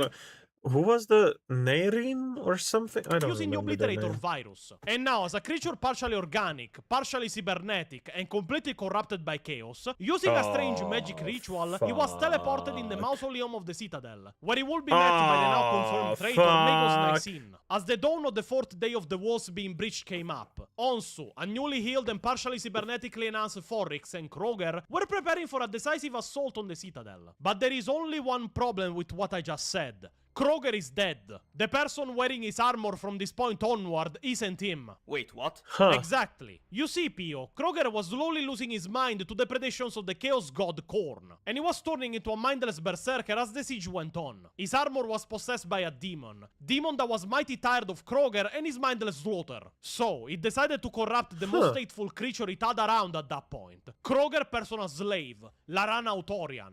When she wore the armor corrupted her and transformed her into an avatar of the Blood God. She then proceeded to kill Kroger in brutal fashion and take his place in the battle. And you want to know how powerful her hatred of Kroger and her anger to her entire situation made her after being Kroger's slave for weeks? So powerful that even Onsu knew that whatever Kroger had become, to engage him now meant death. Forrix and his men gathered in the approach trench that zigzagged its way back from the 3rd parallel. And Onsu could see the veteran captain was becoming more used to his mechanized body with each step. At the far end of the parallel, Kruger stood motionless before the firing step of the earthwork, staring intently towards the breach he would soon be attacking. Normally Kruger would be strutting up and down the length of the parallel, boasting his prowess and heaping scorn upon Onsu, but there was nothing now. Merely a sinister silence. Onsu had approached Kruger as dawn had broken, sensing the change that had overtaken his nemesis more clearly than ever. "The warsmith honors you, Kruger," he had said. But Kruger had not answered him, nor even acknowledged his presence. "Kruger?" repeated Onsu, reaching up to grip the edge of Kruger's shoulder guard. As soon as Onsu's hand touched the metal of the armor, Kruger's hand shot up and gripped his wrist, wrenching it away and pushing him back. Onsu snarled, drawing his sword partway from its scabbard, but Kroger turned, and Onsu was seized by a dire premonition that to attack Kroger would be to die. A pale nimbus of light played around Kroger's helmet, and though he couldn't be sure, Onsu thought he could see that same light seeping through the visor of Kroger's helm. The light carried hints of ancient malevolence, and Onsu had slowly sheathed its sword, turning on his heel and returning to his company. At that point, over 100 Vindicator siege tanks started bombing the entirety of the length of the wall to reduce as much of it as possible to rubble. And when they finally pulled back, the attack started. Hundreds of Iron Warriors and thousands of human soldiers, supported by tanks and heavy weapons infantry, charge against every breach in the wall. Many falling to defense fire or against the Imperial Fist protecting every gap in the heavy fortifications. Onsu's part of the assault was successful, the one of Forrix less so, as the men found the breach in the wall defended by the 2 remaining Warhound Titans of the Imperials, getting stuck fighting there as there was no way to cross with them pumping Vulcan Mega Bolters rounds into it. Larana instead not only had dominated her part of the assault, slaughtering everyone, attacker or defender alike, uncaring of whatever she killed, but she even killed the Librarian Corwin of the Imperial Fist when he tried to stop her. She created so much slaughter in fact that a portal to the warp had opened inside the Citadel. Librarian Corwin closed his eyes and died without a sound as the Avatar's blade split him in two. Both halves of his body sucked into the black tear opened in space and time. The Avatar feasted on the slaughter it had caused, sensing the oceans of blood yet to be shed through the gateway it sought, bloathed with death had torn into the world. Galaxies of billions upon billions of souls awaited harvest and feeding to the Blood God. There were realms where the time it had wasted here was but the blink of an eye, where there were slaughters that would perhaps one day assuage Korn's hunger. The Avatar laughed, knowing that such a thing could not come to pass. The Blood God's hunger was a depthless ocean and will never be sated. New life and new purpose thundered through the bulging fabric of its armor as the pool of fresh souls suffused it. Larana Utorian continued to scream inside her mind as she saw the eternity of slaughter that lay before her, and all the deaths to come. She screamed because she realized that some vile part of her soul desired this. Without a backward glance, the Avatar abandoned Hydra Cordatus to its fate, stepping through the dark portal to a time and place beyond mortal understanding.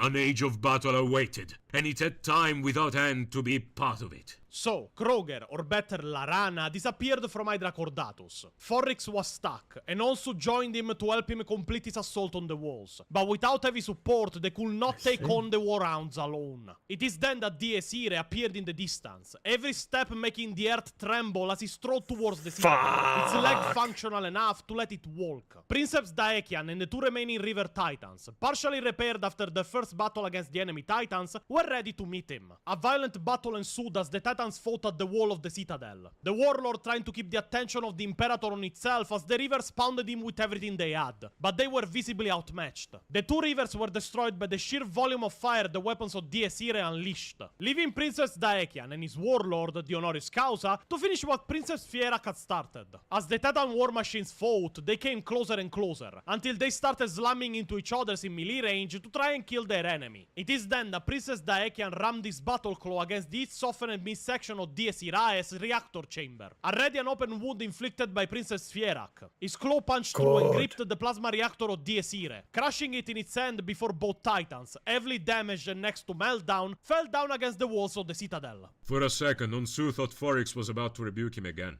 But the fury drained from his eyes and he nodded, turning without a word and scrambling down the breach. Onsu followed him, and the Iron warriors retreated from the walls, falling back to the ditch in disciplined groups. As he clambered over an iron bar-studded chunk of rockcrete, the day was lit by a terrible brightness. The sky was bleached of color, and everything before him was bathed in the blinding light of a star. The Diesire was enveloped in a dazzling ball of incandescent fire, huge sprays of plasma gouting from its belly. The enemy Titan with the burning white eyes had its fist buried in its guts, tearing and destroying the magnificent demon machine. Locked together, the two Titans wrestled to escape each other's grip, the ground heaving with their battle. As Onsu watched, a terrible groaning rent the air as the two machines rocked past their combined center of gravity and slowly began to fall towards them into the ditch. "Run!" he shouted, all thought of a disciplined retreat forgotten in the face of this new danger. He sprinted past the raveling and leapt up the rubble slopes of the ditch as the two war machines slammed into the outer face of the curtain wall between Vinker Bastion and the gate. Their massive bodies scraped down its face, trailing flaming sheets of burning plasma and ripping another great tear in the walls. Onsu scrambled over the lip of the ditch, desperate to reach the safety of the earthworks. Forrix ran alongside him, his new bionics announcing his speed despite the Terminator armor he wore. The two Titans slammed into the ground, the impact throwing Onsu from his feet and hurling him forward. He smashed into the top of the earthworks, rolling over its top as a river of plasma spilled from the ruptured reactors of the Titans. Burning plasma flooded the ditch, incinerating the corpses that filled it in an instant. The Primus Ravelin was destroyed, crushed beneath thousands of tons of armorplast and ceramite. Huge flames and geysers of magma-hot steam ripped along the ditch, vitrifying the rocks throughout its length. Razor-sharp chunks of white-hot debris rained down inside the citadel, one shot from the Honoris Causa's bridge section hammering through a section of ramparts less than 5 meters from Castella Leonid. The first attack of the Iron Warriors had failed, but it was clear that it was just delaying the inevitable. Only the two Warhound Titans were left active. The company of Space Marines was now at less than half strength, and the human defenders were broken as they retreated to their last line of defense in the center of the citadel. But it is here that we learn something interesting from brother Captain Alaric Shara. We discover, as he talked with Leonid about the pills he was taking, not only that the atmosphere on the planet of Hydra Cordatus is safe to breathe,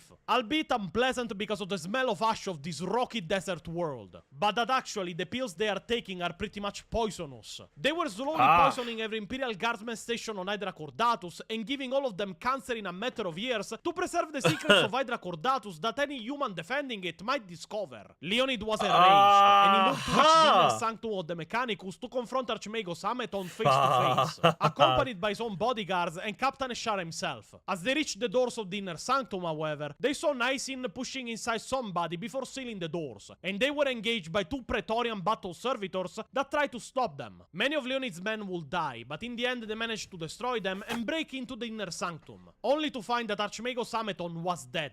In his place, connecting himself to every system of the Citadel under supervision of Nisin, was the mutated grotesque body of Adept Caesarin, that started to turn off defenses, turrets, and even the security measures of the Gene Seed vaults, opening even the gate to reach them. A battle ensued, where all other men but Leonid and Captain Eshara died, but in the end they managed to kill Nisin, but it was already too late. The Obliterator virus that had invaded the body of Adept Caesarin was now invading every system in the Citadel. Electrical discharges started around the room as every system got corrupted. The sparks and lightning of the systems soon turning into a roaring inferno of green fire as the two fled the Mechanicus Central Command node. Now the shields were down, and from the Vox, Eshara learned that the enemy was attacking again, and this time there was no way to stop it. The two remaining Titans of Legio Mortis advanced on the Citadel, followed by the Vindicator tanks and 42 maddened and screaming dreadnoughts of the Iron Warriors. 6,000 red-clad soldiers followed them, as the hundreds of Iron Warriors still alive awaited deployment on the shoulder of the Titans as they advanced. At this point, the ascension to demonhood of the Warsmith had started, and he was flying around with black incorporeal wings in his Terminator armor. Fighting spread everywhere as the Iron Warriors deployed on the walls and the towers left standing of the inner citadel, slaughtering everyone as they advanced, forcing the defenders to slowly retreat, defending every piece of ground with flesh and bone until it could no longer be defended. Explosions, flames, a constant roar of bolter fire and missiles engulfed everything, as the battle engulfed the entirety of the citadel. At this point, they were pushed back into a corner, the entrance to the underground bunkers and cavern containing the Gene Seed vaults. The last 30 remaining Imperial fists formed a semicircle in front of the entrance, and Captain Eshara gave his last command to Leonid as the battle still enraged on the surface. The traitors can't take the Gene Seed. They had to destroy it in any way possible, no matter the method. The two shared a warrior embrace, before Leonid and the rest of his men with him went down and started destroying the Gene Seed. Outside and in the citadel, the battle still enraged. The two remaining warhounds laid down a wall of heavy fire to support the Jurans as much as possible. It is here that Forix will die, as he felled one of the warhounds, the Jure Divino, the wall behind where the Titan had fallen collapsed, revealing the other warhound, his weapons squared on Forix. The turbo lasers and the Vulcan mega bolters of the last warhound turned him into red mist, with Tonsu relishing in the scene. Now all that was left between them and the Gene Seed was the last 30 Space Marines of the Imperial Fist 3rd Company, with Captain Eshara facing off against the Warsmith himself. The Warsmith faced Eshara and Onsu grinned as he saw the effect his presence had upon the Space Marine. As the captain's face twisted in sudden pain, the Warsmith leapt forward, his mighty axe sweeping down to cleave Eshara in two. Eshara crossed his swords above his head, blocking the blow, the impact driving him to his knees. He grunted and spun low, slashing a blade across the Warsmith's flank. Black blood gutted from the wound. The Warsmith smashed his fist against Eshara's chest, cracking his breastplate open. As Eshara fell, the Imperial fists charged, the name of Rogel Dawn on their lips. Gunfire erupted from the Iron Warriors, cutting them down as battle was joined, but it was an unequal struggle. And though the Imperial fists fought hard, the outcome was never in doubt. With the Imperial Fist slaughtered, the Warsmith and the rest of the Iron Warriors rushed down into the cavern system, where Leonid and his men were destroying the Gene Seed as fast as possible. But it was a vain endeavor. There were thousands of containers, and not enough men or ammo to destroy them all. The Iron Warriors reached them, killing some of the men to stop them from destroying the Gene Seed. With his mission completed, the Warsmith started swelling with chaotic powers, and he ascended to demonhood inside the caverns. The Iron Warriors had won. Leonid and the other human survivors collapsed when they even tried to charge against the Warsmith, being taken as prisoners and slaves of the Iron Warriors. Hydra Cordatus was now in the hands of the Warsmith and Onsu himself, with Kroger dead, Larana gone, and Forix blasted to mist. As the Gene Seed was transported back from the caverns and into the ships of the Iron Warriors, the Warsmith will promote Onsu as the new Warsmith of the Grand Company, as he disappeared into the warp, now a fully fledged Chaos Demon. The Iron Warriors at that point, their mission accomplished, retreated from Hydra Cordatus for good, leaving it a deserted wasteland of death, but for one survivor, Julius Oak, the guardsman still trapped in the mountains, the last survivor on the entire planet, and now effectively alone. A Mechanicus vessel would arrive above Hydra Cordatus not long after, investigating the site to understand what had happened and why the distress signal was sent out. But all the Mechanicus will do will be to send down a team to destroy all evidence of the involvement of their order in this mess. They blasted the now empty cavern systems where the Gene Seed was kept with Melta charges, and then blasted the entirety of the remains of the Citadel to atoms with orbital bombardment. Oak tried being rescued by them, but he didn't reach the Mechanicus shuttle in time. At that point, he resigned himself to being trapped in this wasteland, and simply collapsed to the ground. He would later be rescued by the Imperial Fist reinforcements reaching the planet, but finding only a deserted wasteland of dust, no signs of the battle, nor of their brothers. He would survive. In fact, he was the only survivor of the entire Hydra Cordatus endeavor, and would even appear in the Book of Forges on Mars. Losing the Third Company was a heavy blow for the Imperial Fists, and with permission of Darnat Lysander, Thor Garadon would become the new captain of the Third Company and start to rebuild it into a fighting force not long after the events of Hydra Cordatus. The Gene Seed stolen will go mainly to Abaddon the Despoiler to create an army of Chaos Marines before the 13th Black Crusade, but some will stay with Onsu, and he would use it to create the Damonculabas in the Book of Dead Sky Black Sun.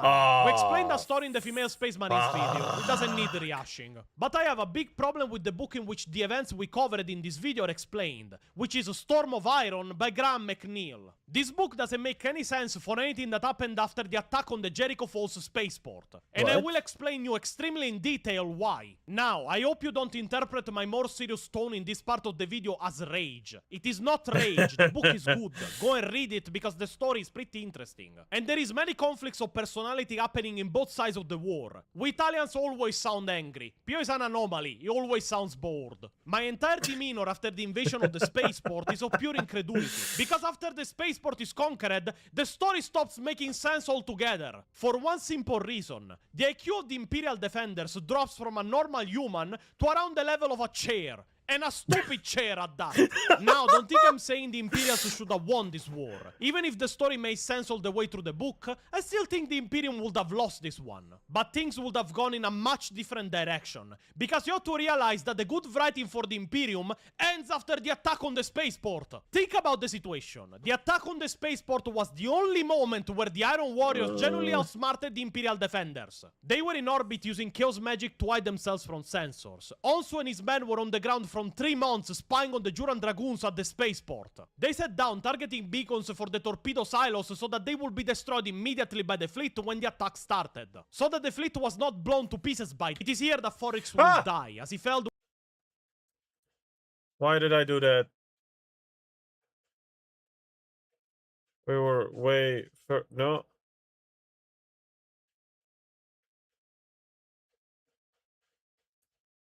Like Iron Warriors. The Imperium acted like the Imperium. After that, removing a silos so that they would be destroyed immediately by the spaceport was the only moment where the Iron Warriors genuinely think about Imperial once big South could go and read my entire Imperial Defenders drops from a normal human to around the level of a chair. And a stupid chair at that.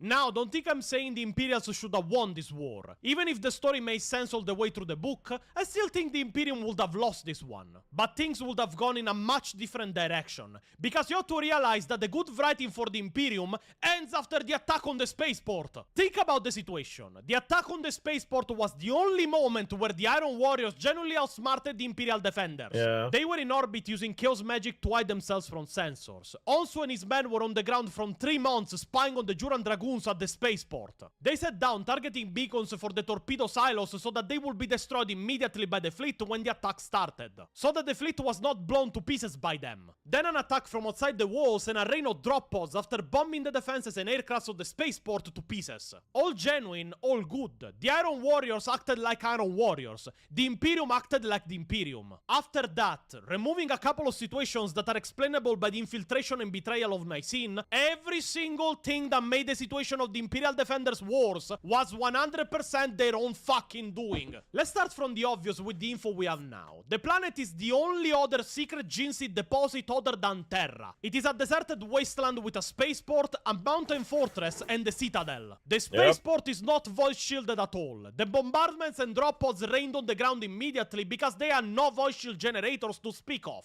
Nor Tor Cristo had any. It is why the guns of the Iron Warriors turned the walls to rubble so quickly. Only the Citadel was partially voice shielded, with an unreliable voice shield because the Archmagos was literally mentally collapsing by the strain of centuries connected to all systems of the Citadel. Wait. So, But hold on, didn't Tor Cristo have void shields though?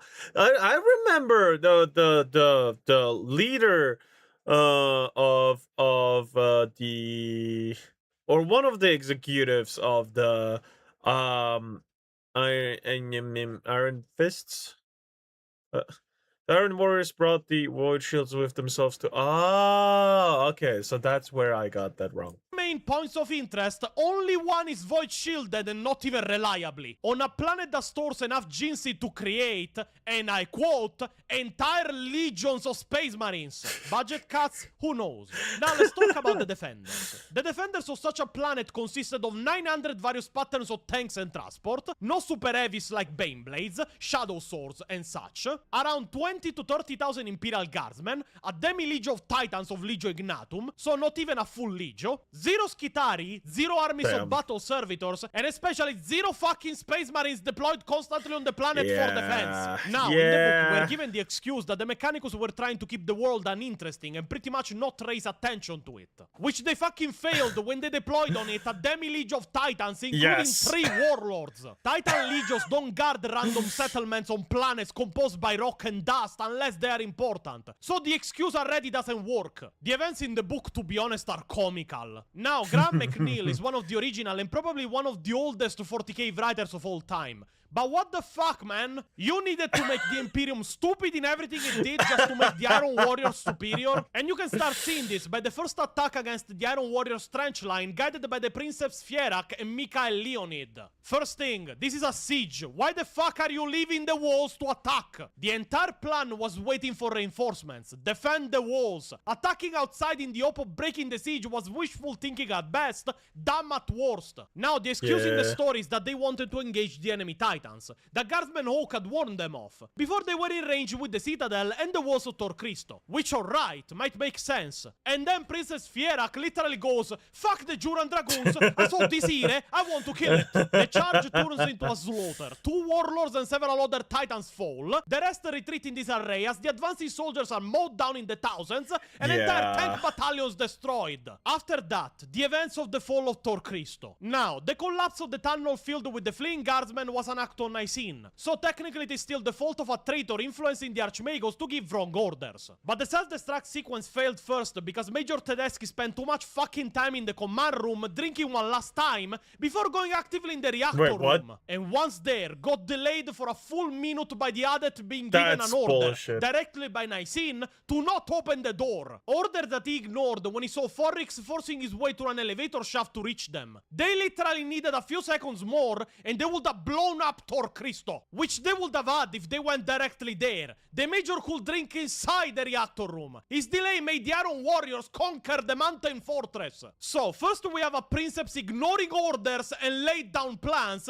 and leaving thousands to die for his own ego. Then we have an officer delaying a crucial operation just to take a drink, which made him fail in the last task he had. And would you believe me if I told you that things only get worse from here? Let's jump directly at the final stand. When the Citadel is being assaulted after the destruction of Dies Irae and the infection of the Obliterator virus in the systems of the Citadel. Removing that the entire third company of the Imperial Fist pretty much were as useful as a wet towel in the entirety of the defense efforts. They seemed to die constantly. The defenses held maybe a few days more with them at the maximum. And removing the assault on the trenches, every single other counter-offensive move they tried miserably failed, usually with heavy losses on their side. As all the enemies are assaulting the Citadel and the last Imperial Imperials are cornered at the entrance of the Jinseed bunkers, the Imperial Fist decide to buy time for Leonid and his men to go down and destroy the Jinseed by staying behind and keeping the enemies at bay as long as possible. The master defenders of the chapters of Space Marines decide that the best way to delay the enemy and buy as much time as possible is by forming a semicircle around the entrance of the bunker in the open without any cover whatsoever, waiting for the enemy to arrive. And what is the result after Captain Ashara gets cast down? They get blasted to pieces because these dickheads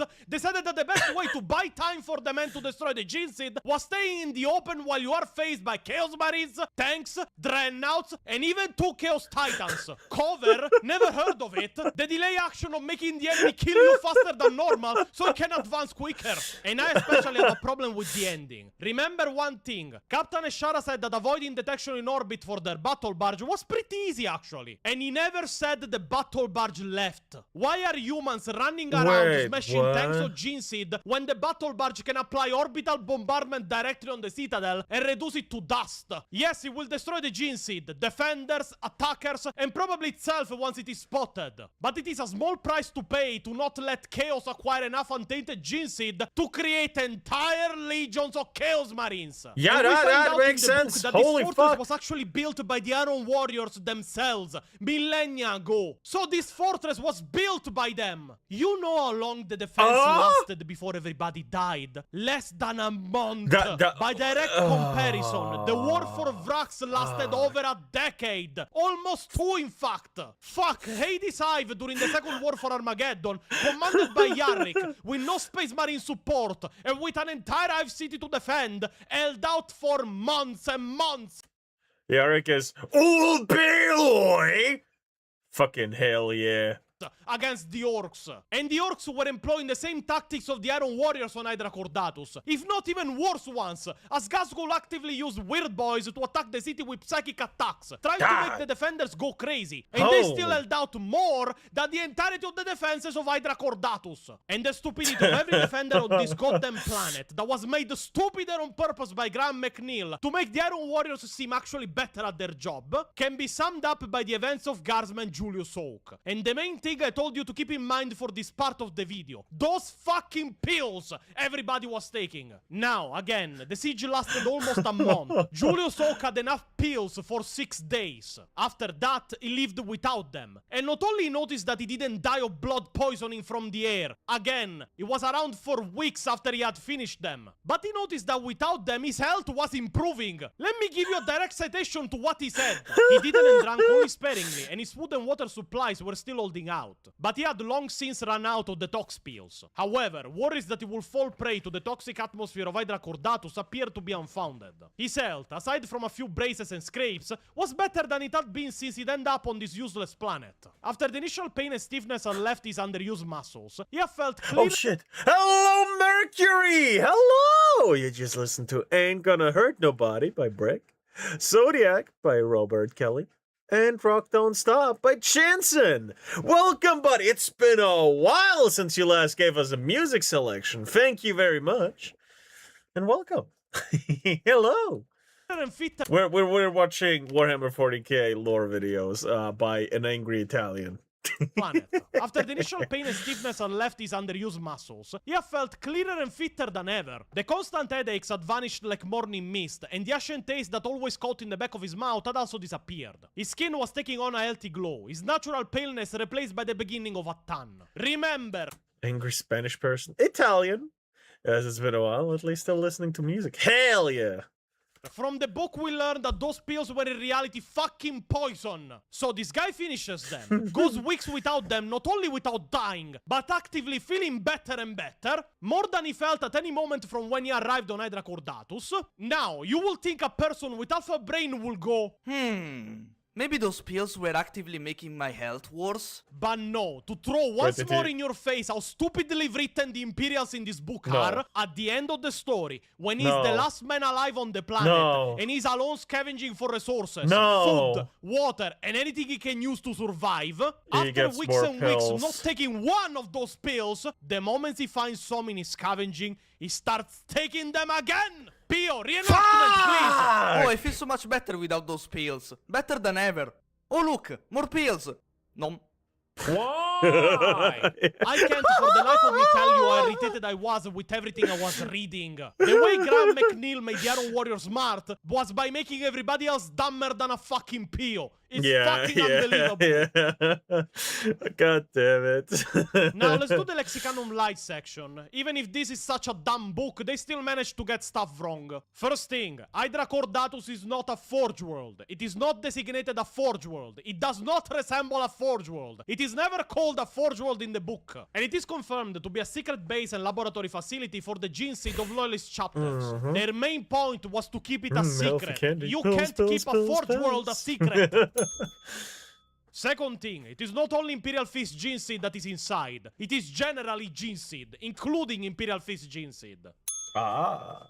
The list of forces is actually missing a couple of things. The main one being the Titans of Legio Mortis, as there wasn't just Dies Irae on the planet. There were several Chaos Titans.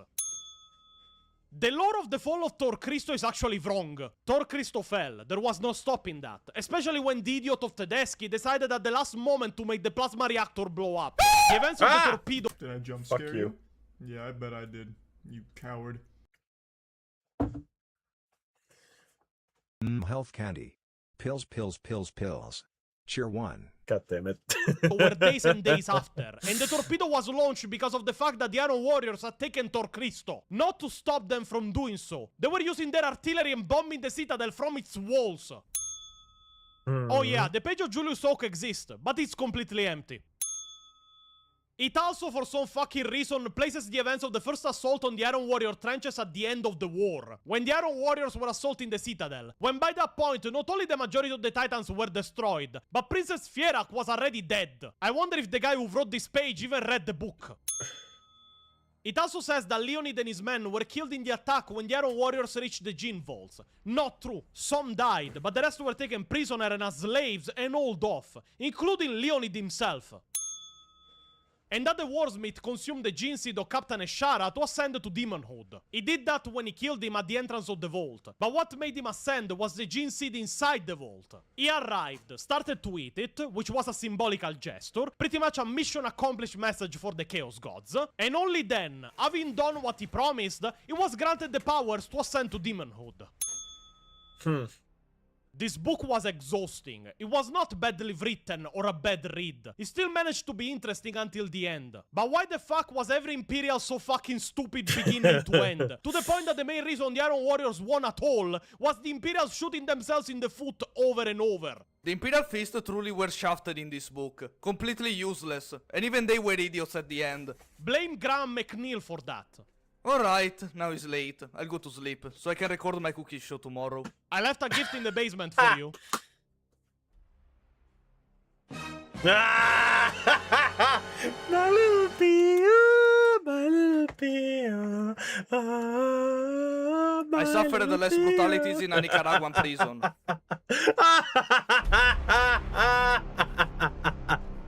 Yes! Yes!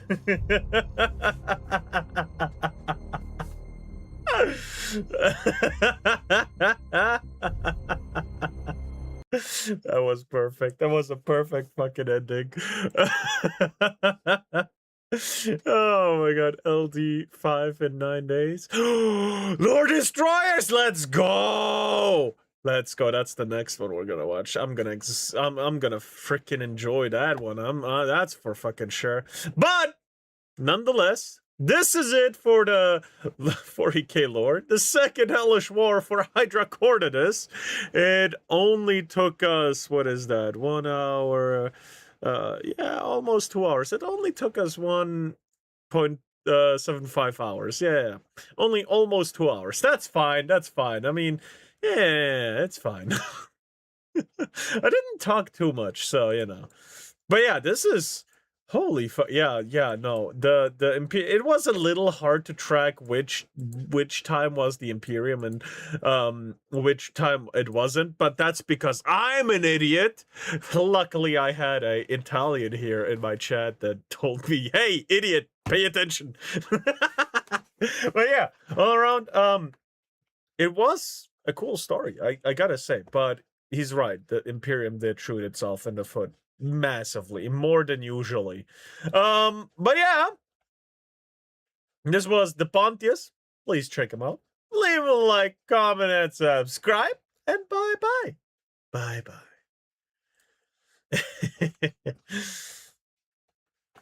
So, as an ending, I'm gonna go play Destiny again. Vrax free soon too. Hell yeah. Hell yeah. God, I gotta make a synopsis of Vrax for myself to see what happened so far. But yes, this is gonna be it for I'll go and rest now. Bye. Goodbye, Mercury, man. Bye-bye. I'm gonna start this new already.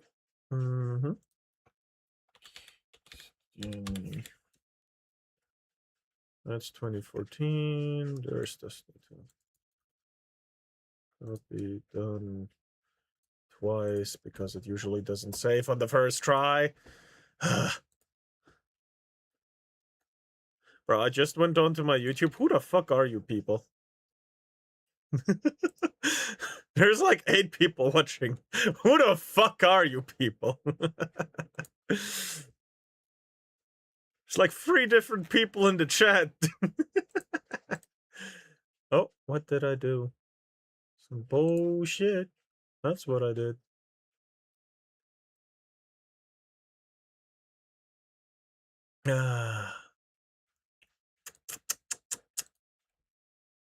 And did I change it in Kick already? I did not. Look at me being an idiot.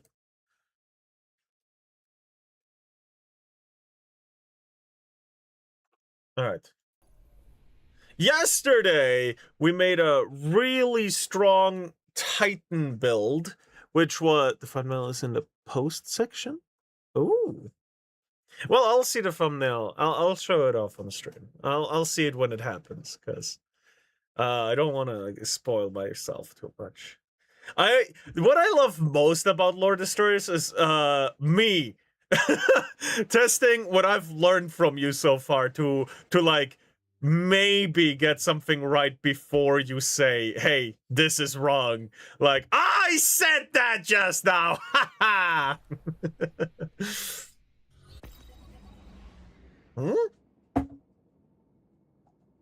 The fuck?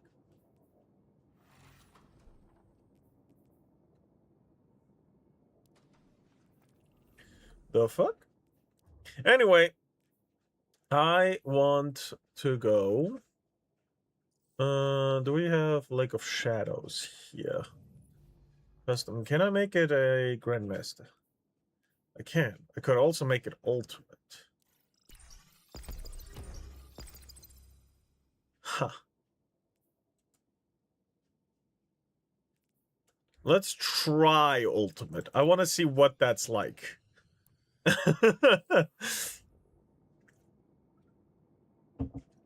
I can go through a Ultimate solo thing pretty easily, but I don't know if I can do the same with that.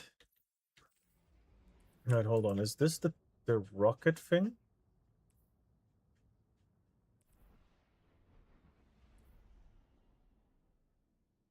It is not.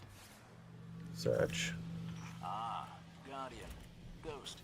Lovely to see you at my doorstep again. Everett.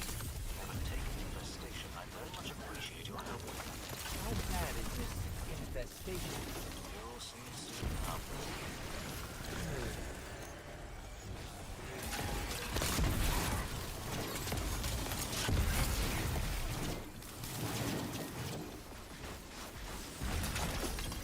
Ah, fuck.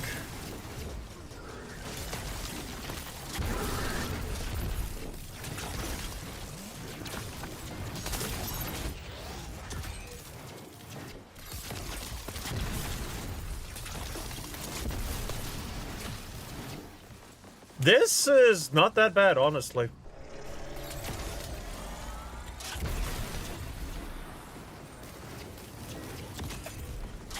That's a lot of blight. It certainly is. We're trying something new, courtesy of our cabal allies. Doesn't seem to be all that difficult on ultimate difficulty, just like that. Clear out the blight. And how much is this thing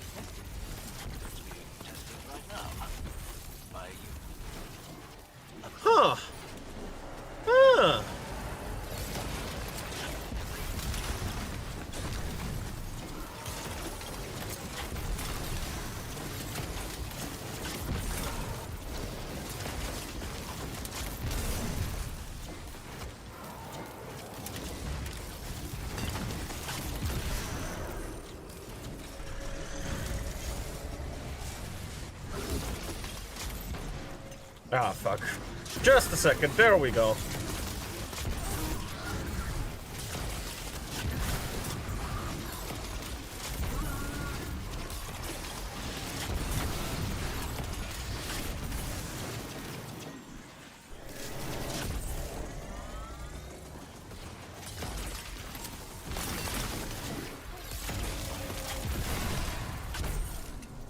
God damn!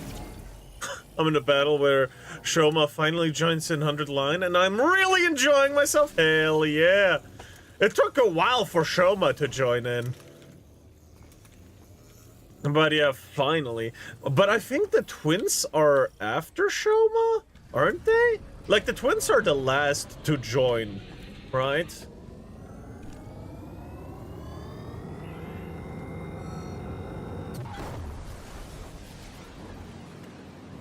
Yep, yeah. The shotgun is anti-barrier? Good to fucking know.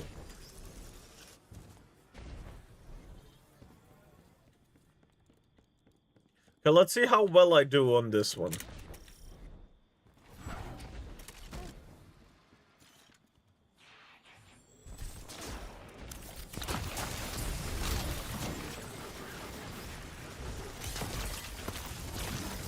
Just a second, my guy. There we go. You're dead.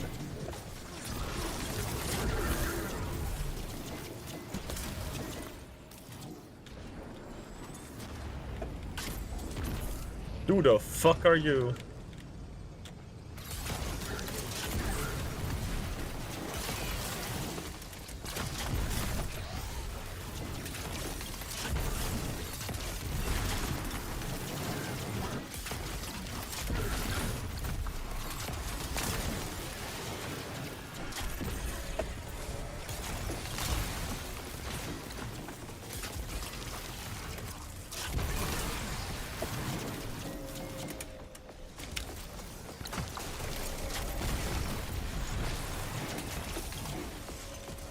Oh.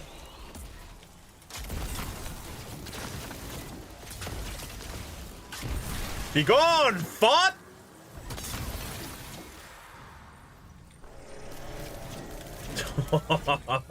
Seriously though, this build is fucking amazing. Oh, god damn it. I hate this strike and love this strike at the same time. The only way for them to slow it down was to implement this thing. This thing is the only thing slowing me down. And I hate it.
Holy fuck, bro.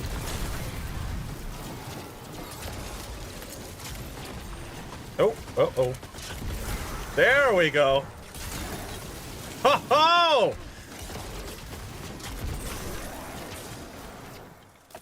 Where's the... Okay. Back here. Seriously, this is the only thing slowing me down. Also, I found out Darumi is actually incredibly busted. She can actually slow enemies, and if you use her low mode, it inflicts bleed, which deals 2 damage. God damn.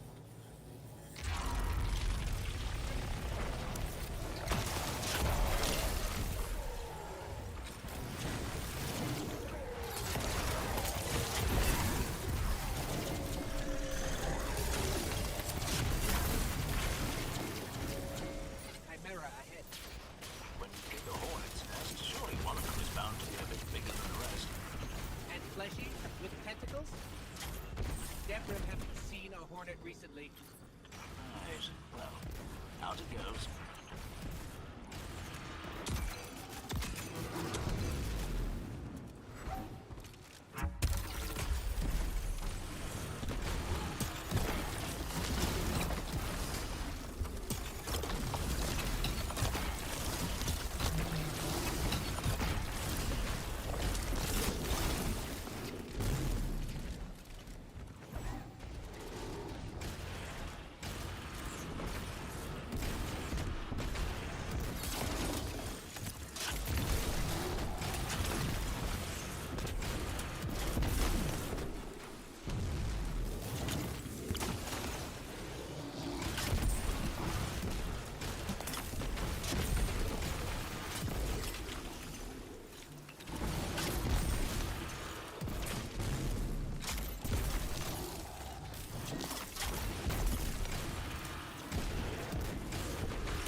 What the fuck was else there? Hmm.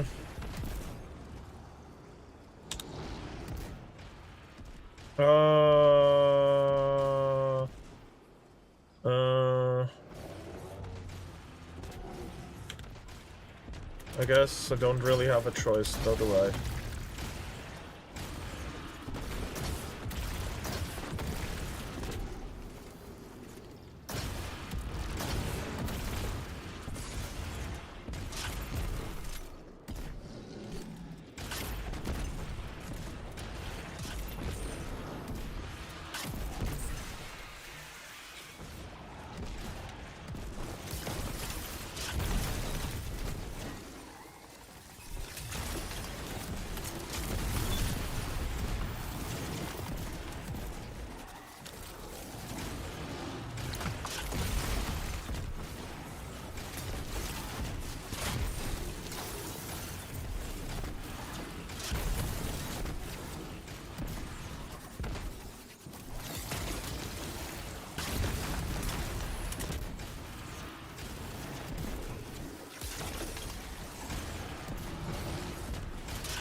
Woo!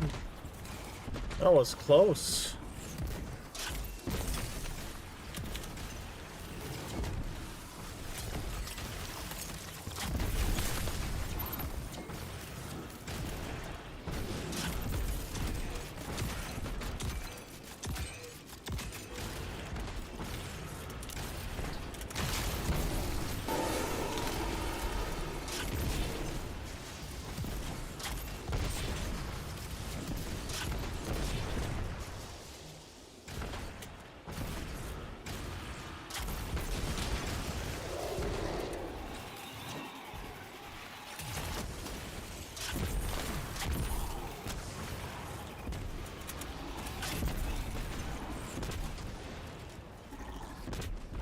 Okay.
Alright, I gotta go.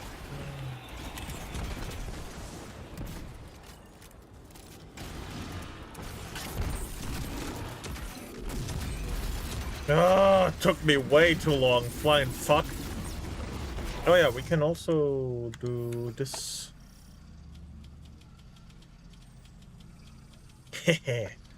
Can you like... Oh, detonate. Alright then.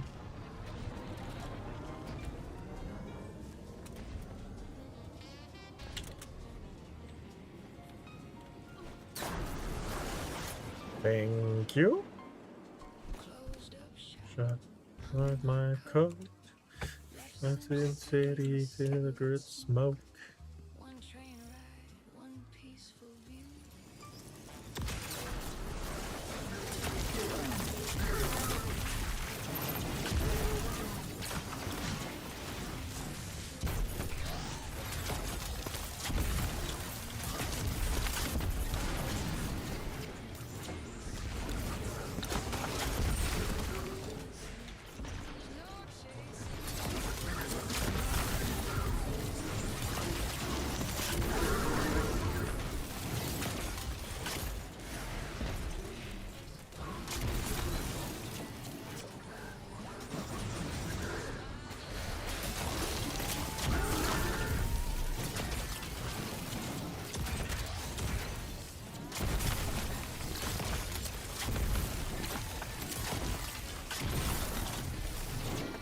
Good! Perfect. Dare I say.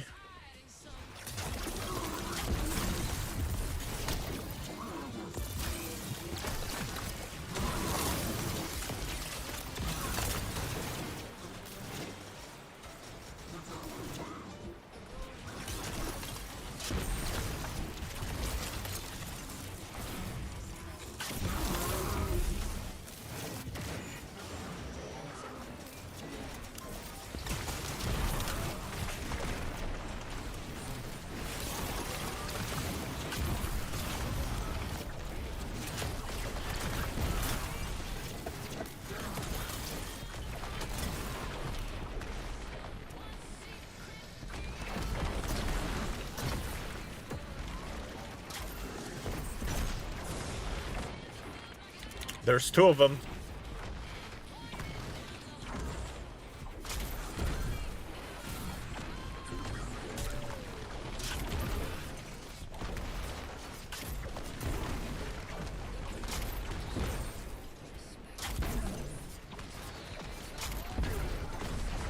There we go.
This is not too exciting of a fight, I know. But thrashers are fucking annoying.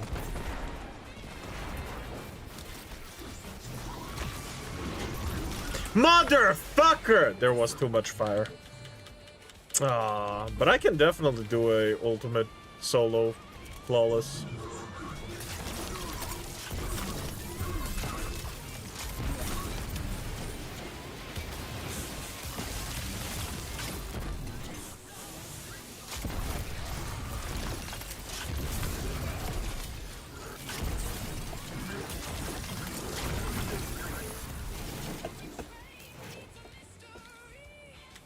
Alright then.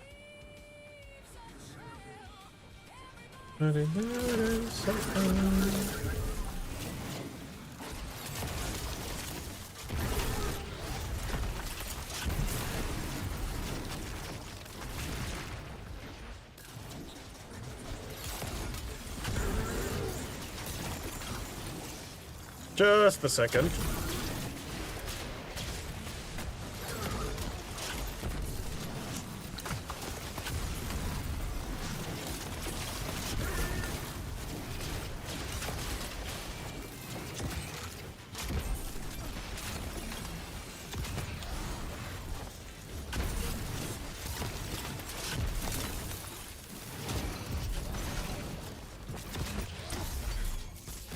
Be gone, fuck!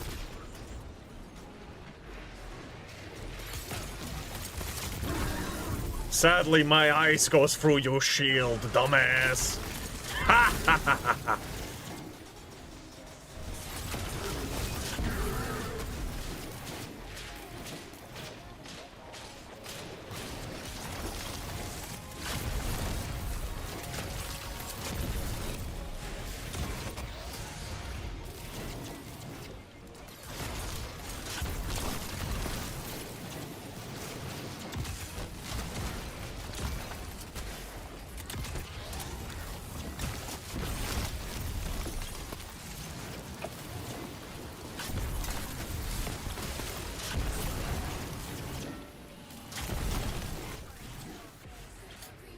Holy shit. Alright.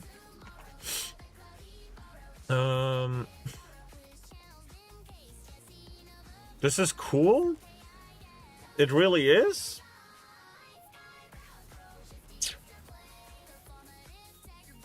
Alright. Let's do this and this. That weapon reload. I probably need it.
Good. So those are pretty easy to deal with as well.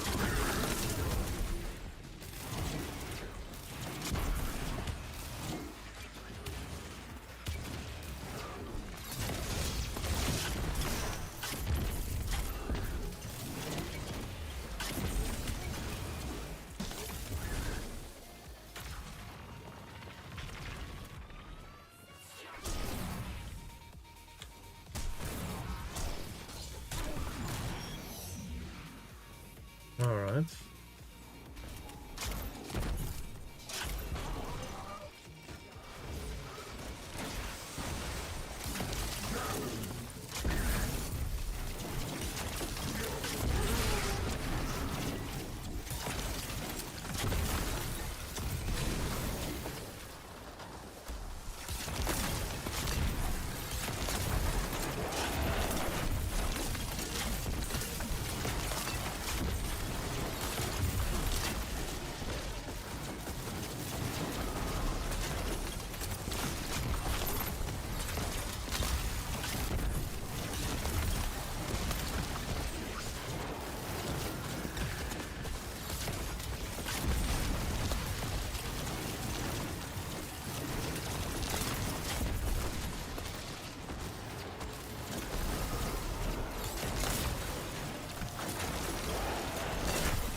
Holy fuck! Guardian, you have my thanks. That was almost a flawless. That was almost a solo flawless, Going on wasn't so it? far from home. Home is where the taken are, eh? That was almost a solo flawless, wasn't it? Holy fuck, what is this?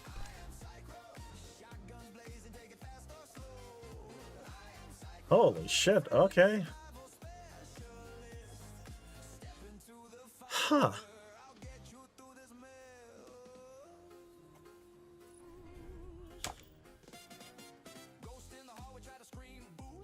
Huh. Huh. 5-star. 5-star. Ugh, health. Did give me a big boost in. It's a health stat. Fuck. You know, you're a health stat. You're fucking useless to me. Yeah, melee superclass. Yeah, we'll keep that one. We'll keep it for now. Yeah, it's better than mine. Holy frick! Into a game. Let's find it. I soloed a fucking thing. Hold on, what do I gotta do for...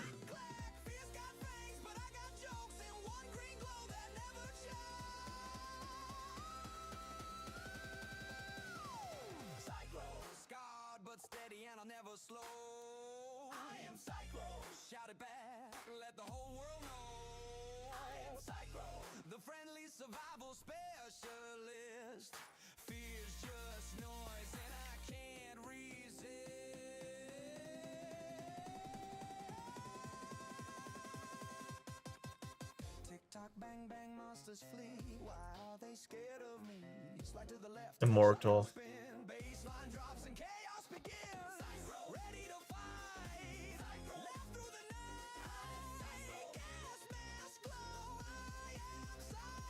Huh.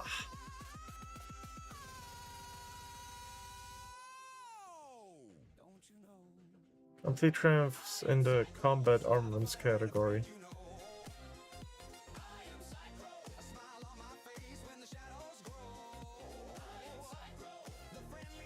Huh.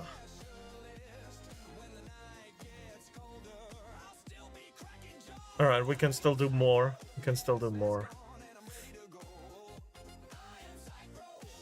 You know what? What else can I do solo? Which one was difficult as well? Hmm.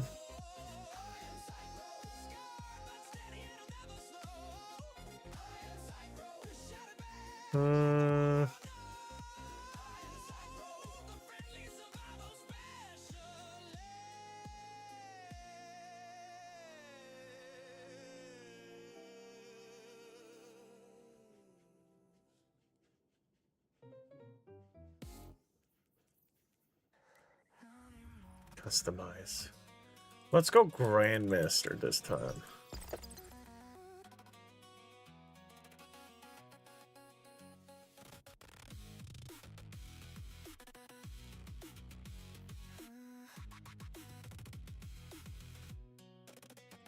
Whispers in the hollow halls, promises like fragile glass, virtues worn as crowns, but shatter when they pass. Lies drift from painted smiles, animosity in their veins, heresy dressed in holy robes, dancing in the flame, I'm disappointed.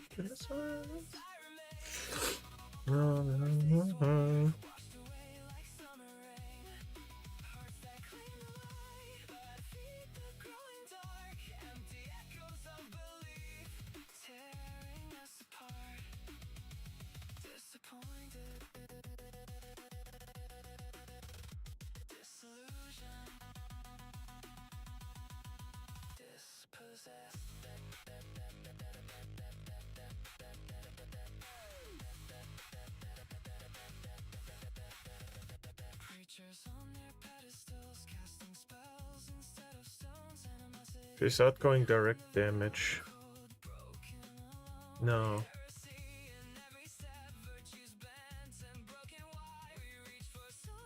Guardian Sword with no special or heavy ammo. I can do that. Health is greatly increased but does not regenerate. Yes. I heal on my own. So... that's fine. Your ability to regenerate to deal damage to or focus damage type to get a brief period of defense ability regeneration.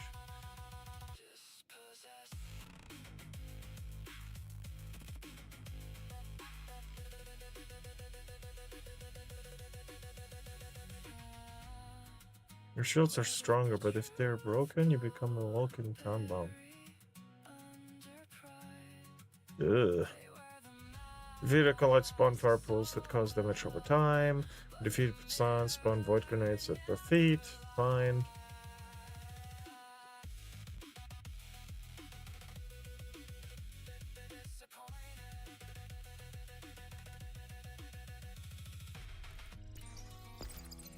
There we go. S+.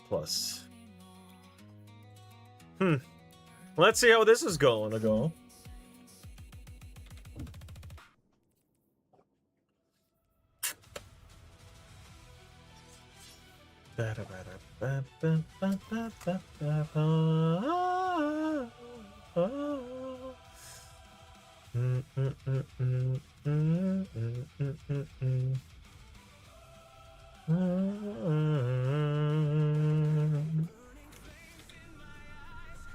Inside the fire again.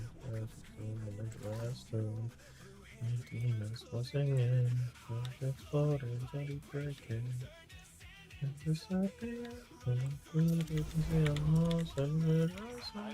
The Cabal have been holding off waves of hive for weeks, but the situation may have been. Oh God, okay. This is probably gonna be fine still. It allows Kaido to establish a beachhead on Earth at the hive's expense. Letting them settle in would be a bad idea. Vampire screaming. The wheel.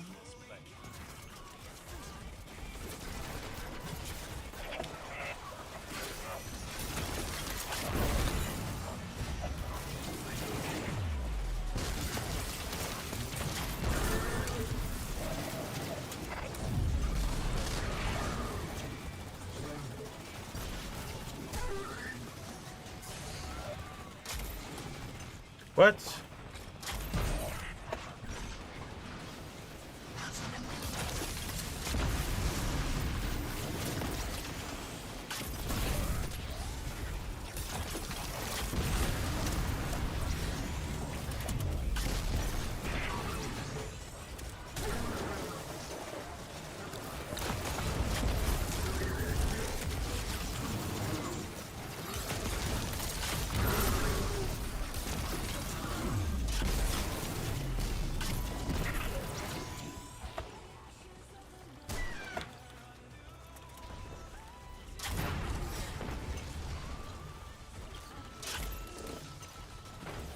God damn it.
Okay, stay the fuck back.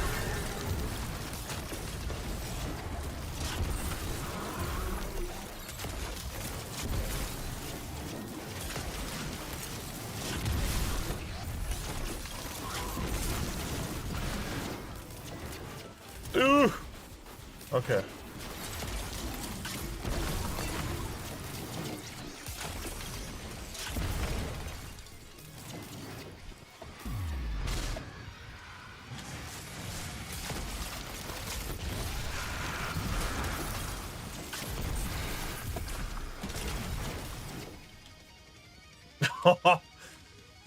I am absolutely in love with this build. Holy shit. Cabal would risk everything for a chance at retribution against the Hive. So much rage, so much suffering. You saw what the Hive did to the Elixni on the shore. That would push anyone to their limits. Red Wall proved that the Cabal have no limits. And let's give them some. Holy fuck.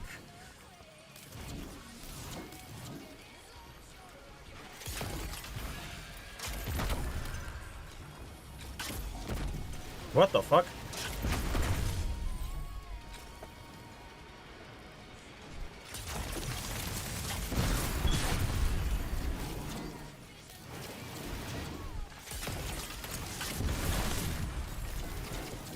God damn. Destroying these motherfuckers.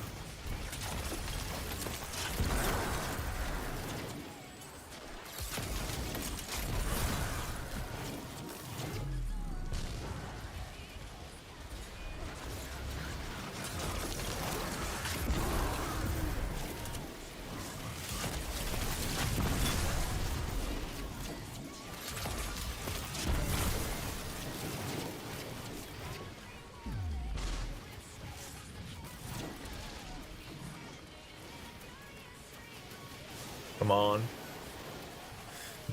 Let's get it over with fast. Come on, guys.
God damn.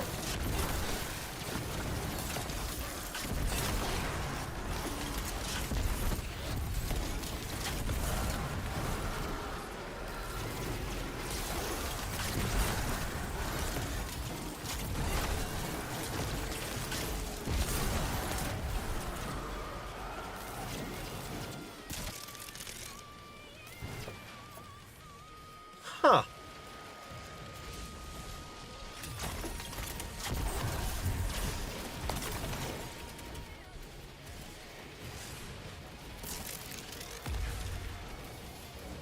What the fuck do you mean? Oh, stop.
Is he underline talk? Oh yeah. I should continue playing that actually. I haven't finished it yet.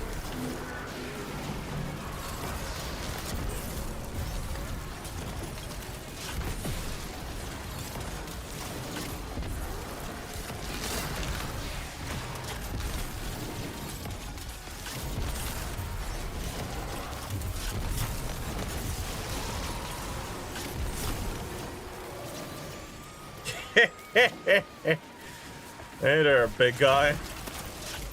Would be a shame if you just died, right?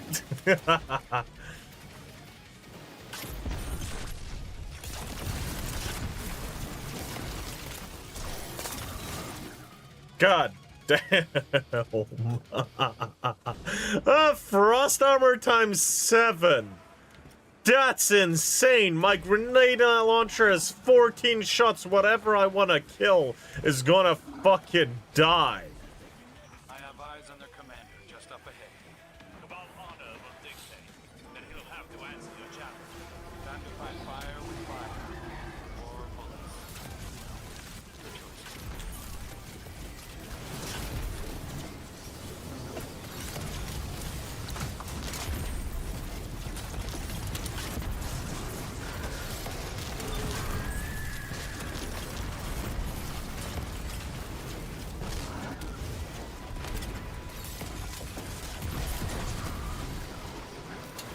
Oh.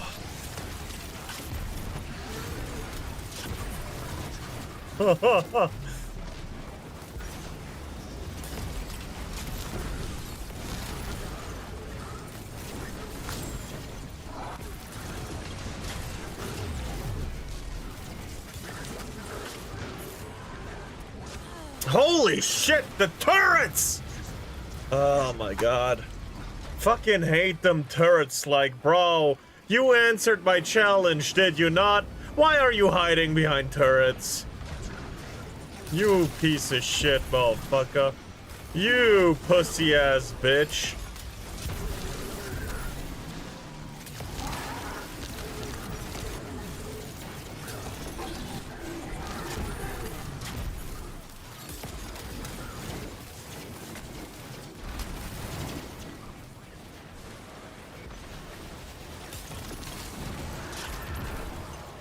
Come on.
Yep. The same cannot be said of the Hive.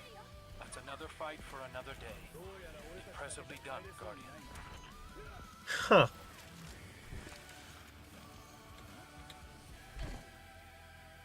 How about that?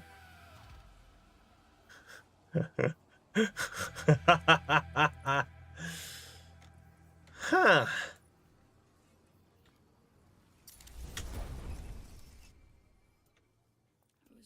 Oh shit, I don't actually have more time, but I want to do one more. Was that flawless, but no, it wasn't. Almost. It was almost flawless. Damn. I want to test different boss.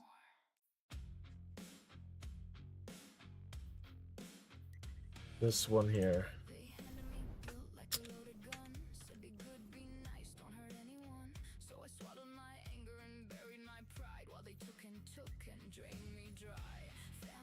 This one takes a little time, but it should be fine.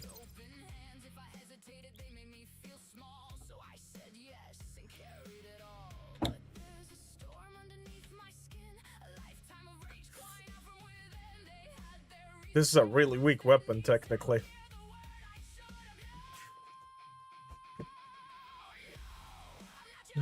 Anymore. Damn, hatchling and slice? And full bore. Oh my god. Your weapons for you. Should be all set for this mission in solitude. Nice. Put them to good use, Guardian.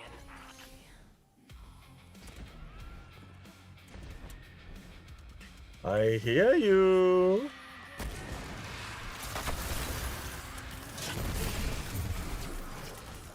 Ha!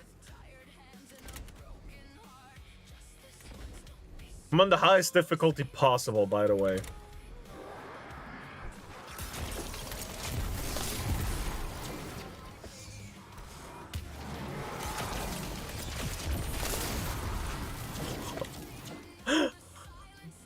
Hey there, buddy.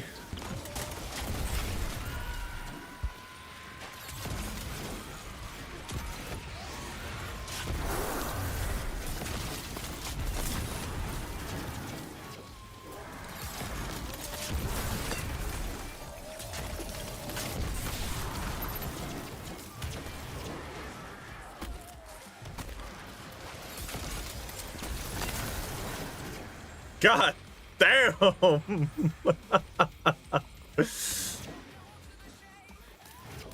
Are they faster than me? The fucking crystals that follow me? God damn, okay.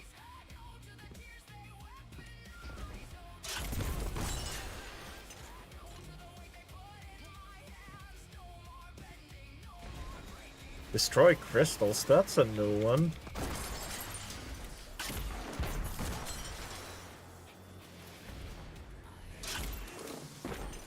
Damn it.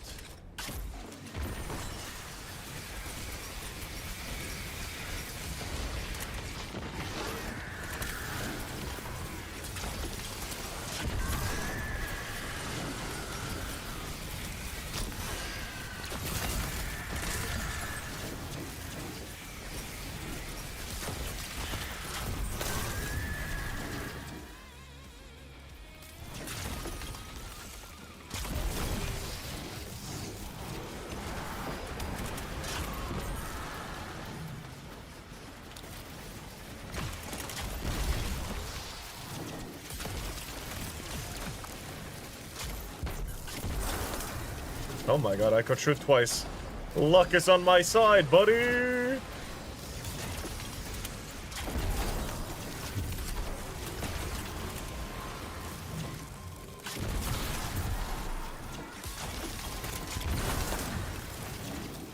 Holy fuck!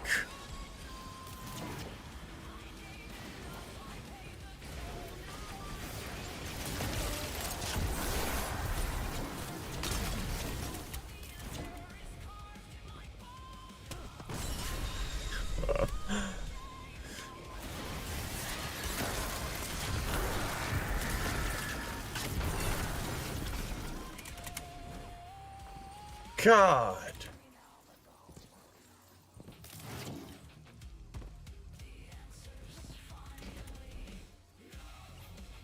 They're right cheesed off now. The commander is on their way. Wasn't this usually a Fallen mission, though? Does it change?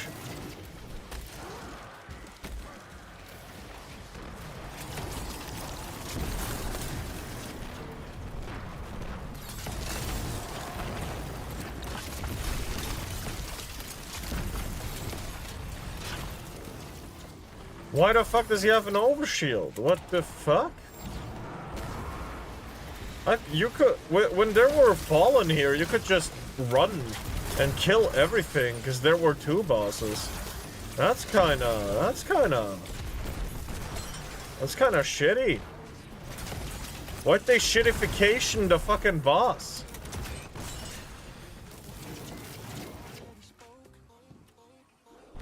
Why'd they shit the boss so much?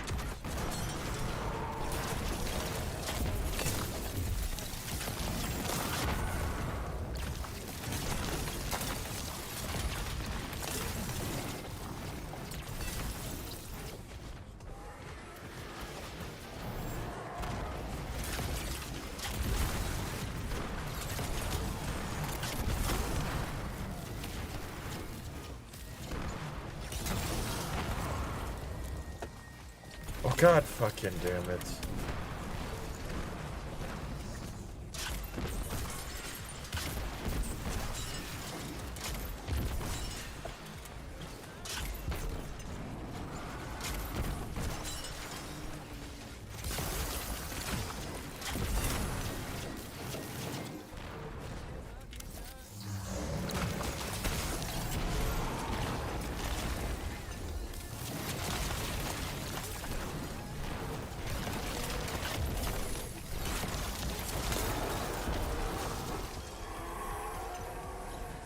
I kind of dislike this boss now. Or this thing. I mean, if you have a ranged weapon, I guess. But as it is right now, this is kind of shit. Oh, fuck no. Health stat, fuck off. Be gone.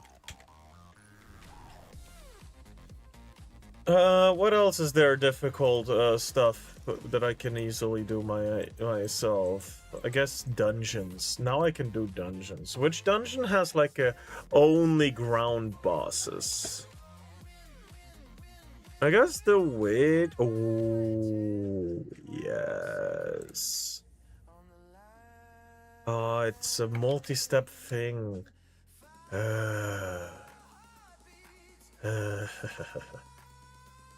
It would be the obvious choice though.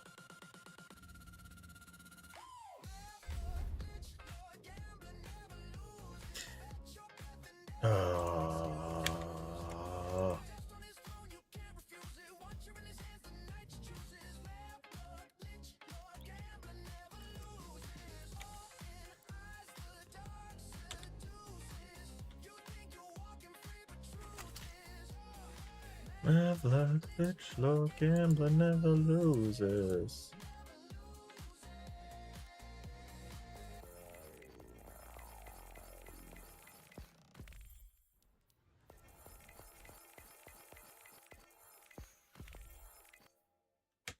So nice of you to give me the first page after I find all the other ones.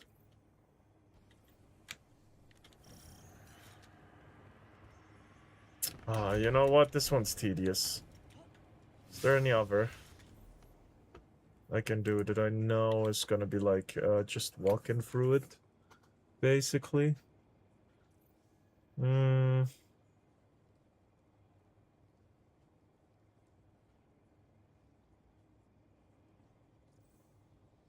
Keitel would be one, right? Technically.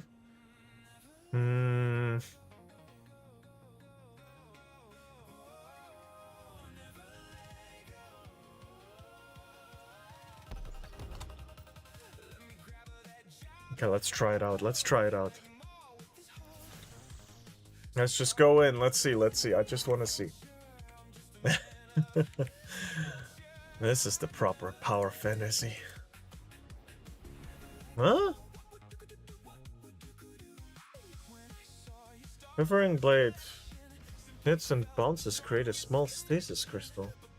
Each with a portion of melee energy. Using Quivering blade to shatter crystals. Quivering blades. Wow. You can make a real cool build with that. You arrive.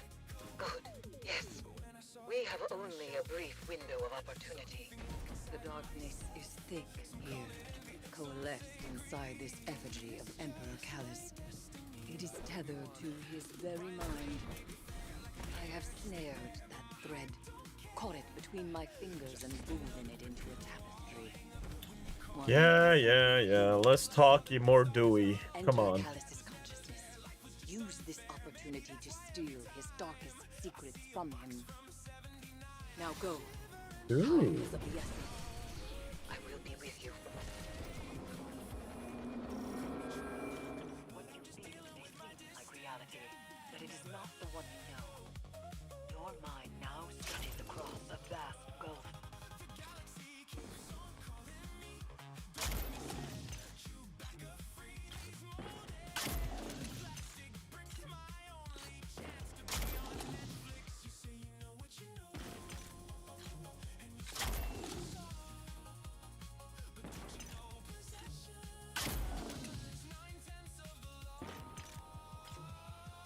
Ugh.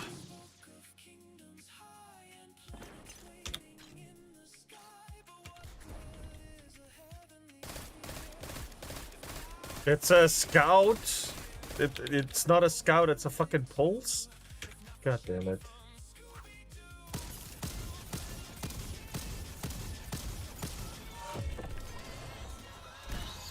God. Never let go. Never let go.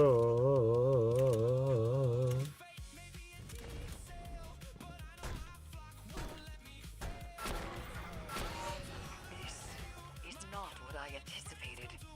The imprint of Callus's consciousness is fractured, straining, as if Callus's mind is at war with itself.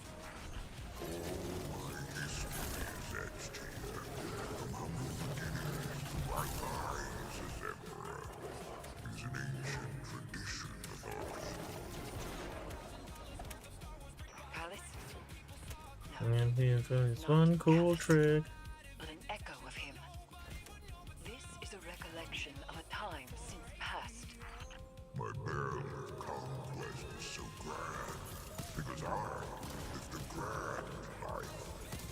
One day, my daughter, you will be just B and B, never let go. Wait, what the fuck? Experiencing echoes of Callus's personal torment. Oh, this thing has reconstruction on it. Good. You're not my main weapon anyway, so... Alright, hold on then. You must navigate these memories on your own. Go.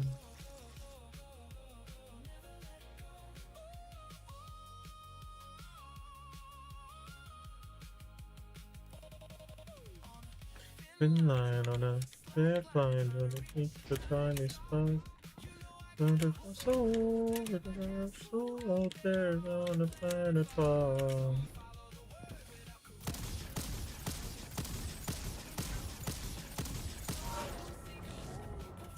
And I only ever wanted the darkest Lego Star Wars collection.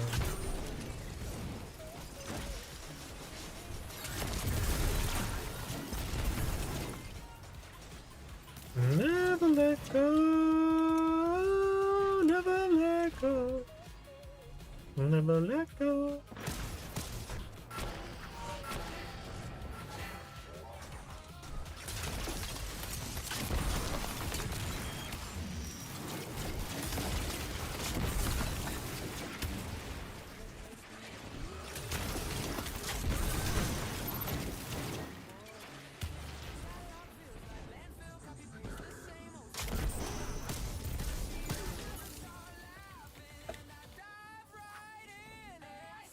Defeat again, defeat to such relations.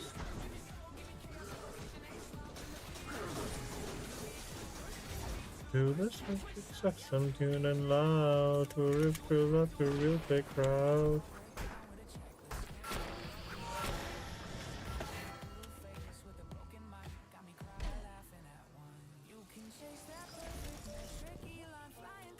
Yeah, I think this is gonna be pretty easy, honest. Oh, not if I jump the fuck down.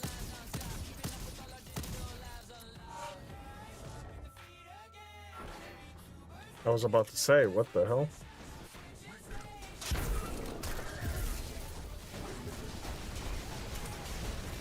Whoa! What the hell were you thinking, brother?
Hey, collect? What the fuck is even that? And here we go to the first boss. You were bred to be a sorrow bearer. I seek a hive commander, but those are not so readily available. So I made you.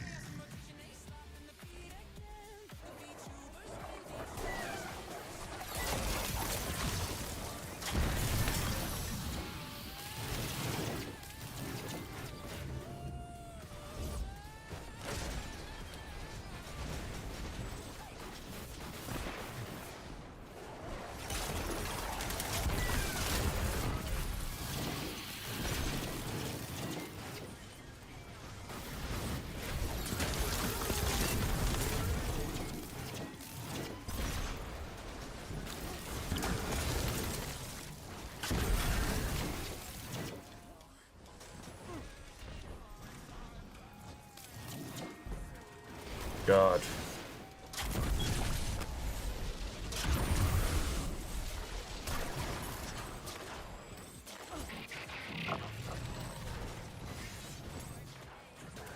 Okay, I have Chalice and War Beast.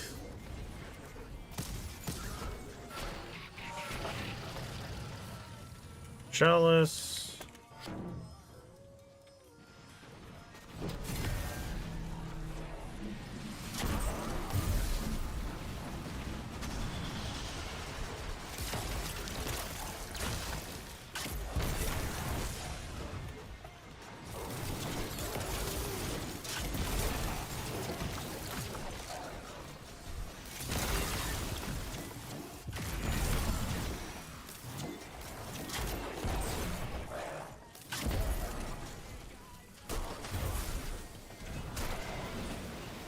And War Beast, which should be right here. Yeah.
I gotta go back.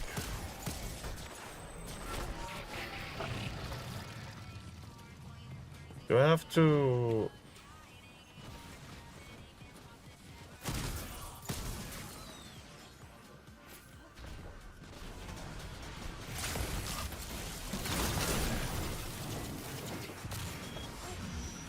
Ah, I see how I should have done it.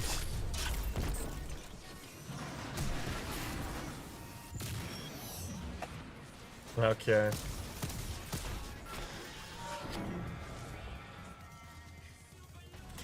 Right, I just need a single one.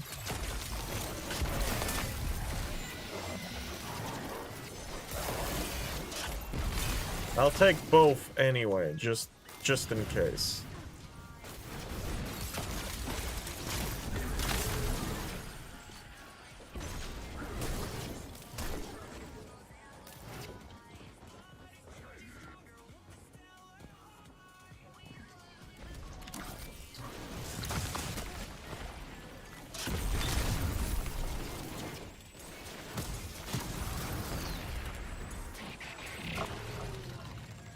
I still have more than enough time.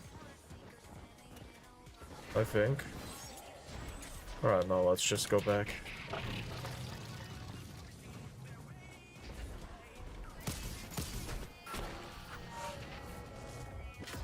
Motherfucker, what?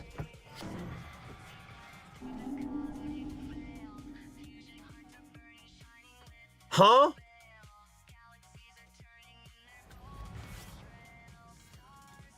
Bro. Bro. These mechanics sometimes.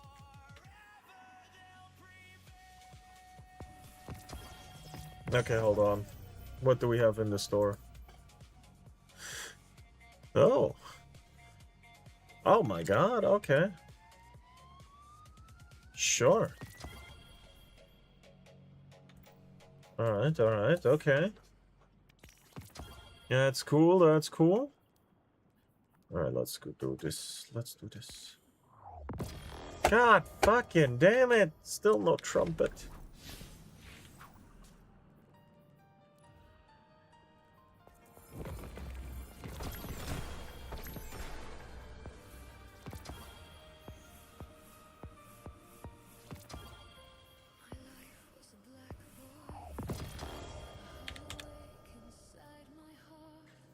Ooh.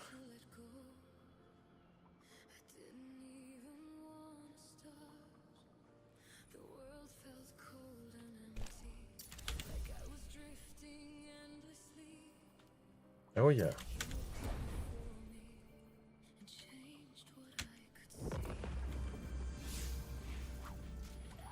Okay, I wanna do one last thing. Is there any other mission where I can just run through it mostly and there's like one last boss at the end? Maybe you?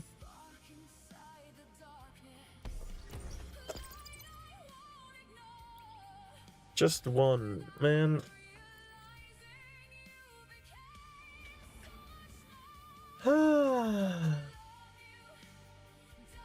Wait, what?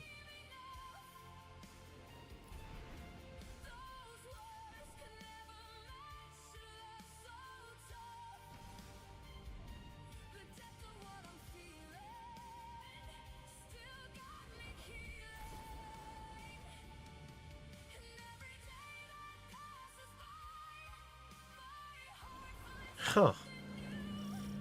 These sectors have been changing hands thick and fast. Nobody's been able to hold them for long. Very good. That means less fortification. Will be easier for the Guardian to clean up.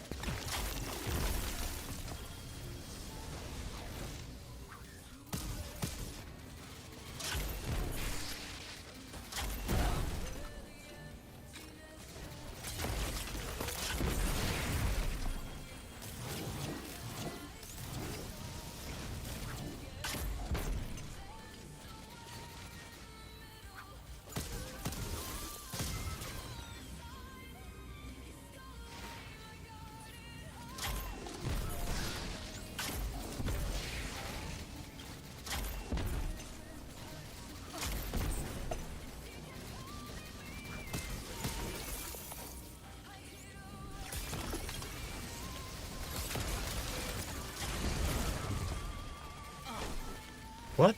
Oh, the laser, the red lasers do me damage. I just noticed.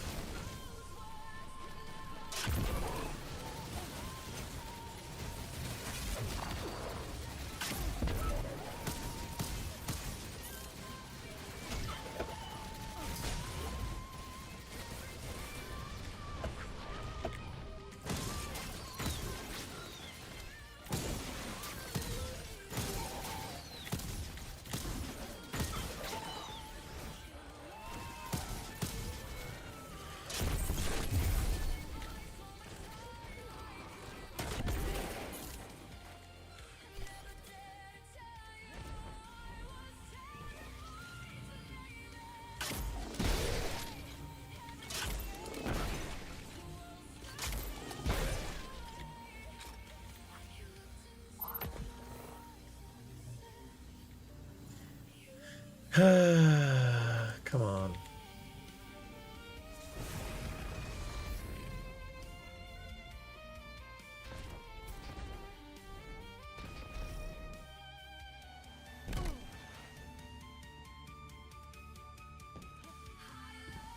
They don't change, good.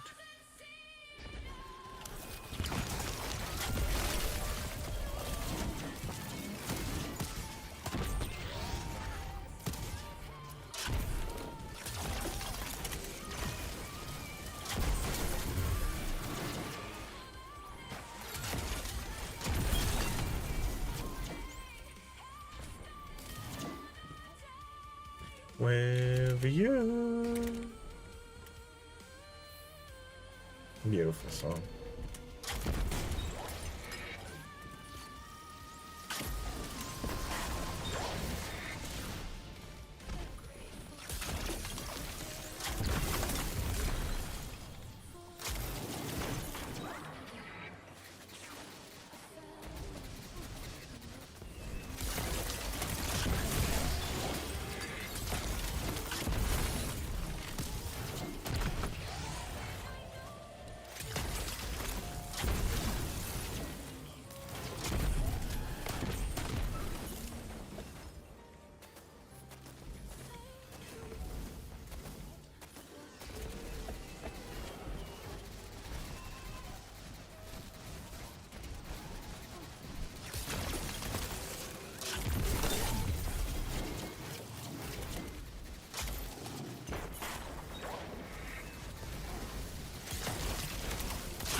God damn it. There's where I gotta go up, though.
Yes! Get your ass over here, you dumb fucking eye drop thing.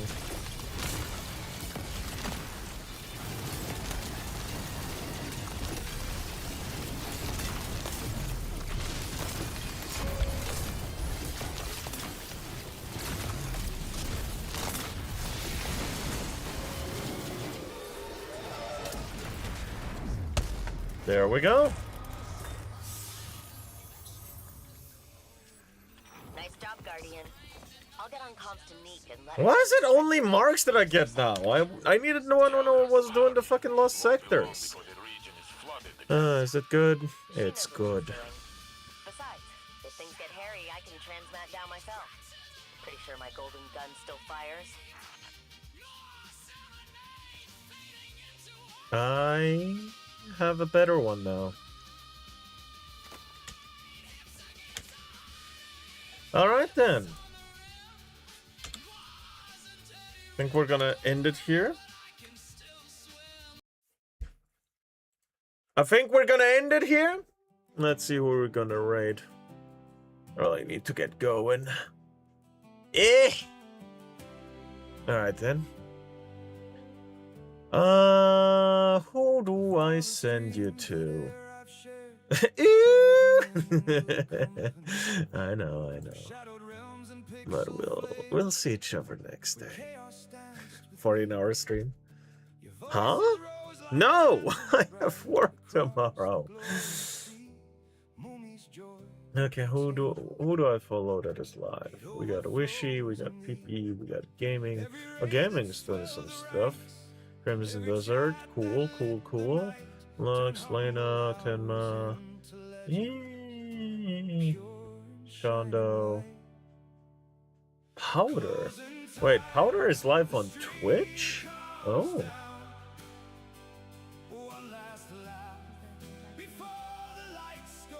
Double raid on Powder?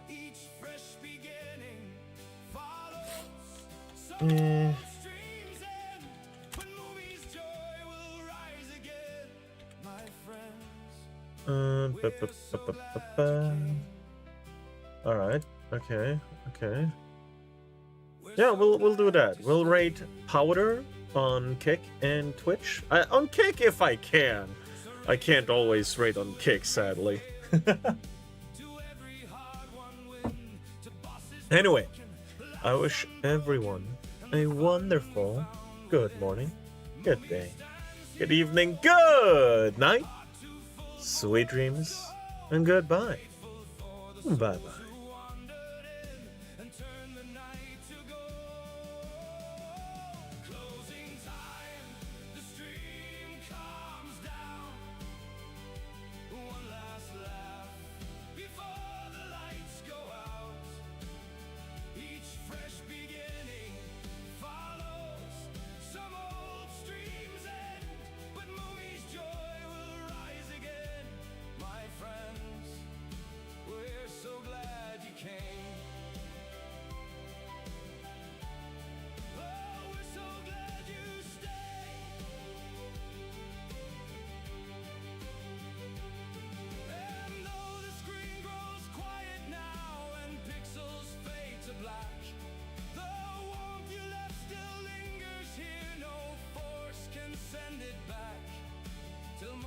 Calls us back to play, to chase the next wild quest.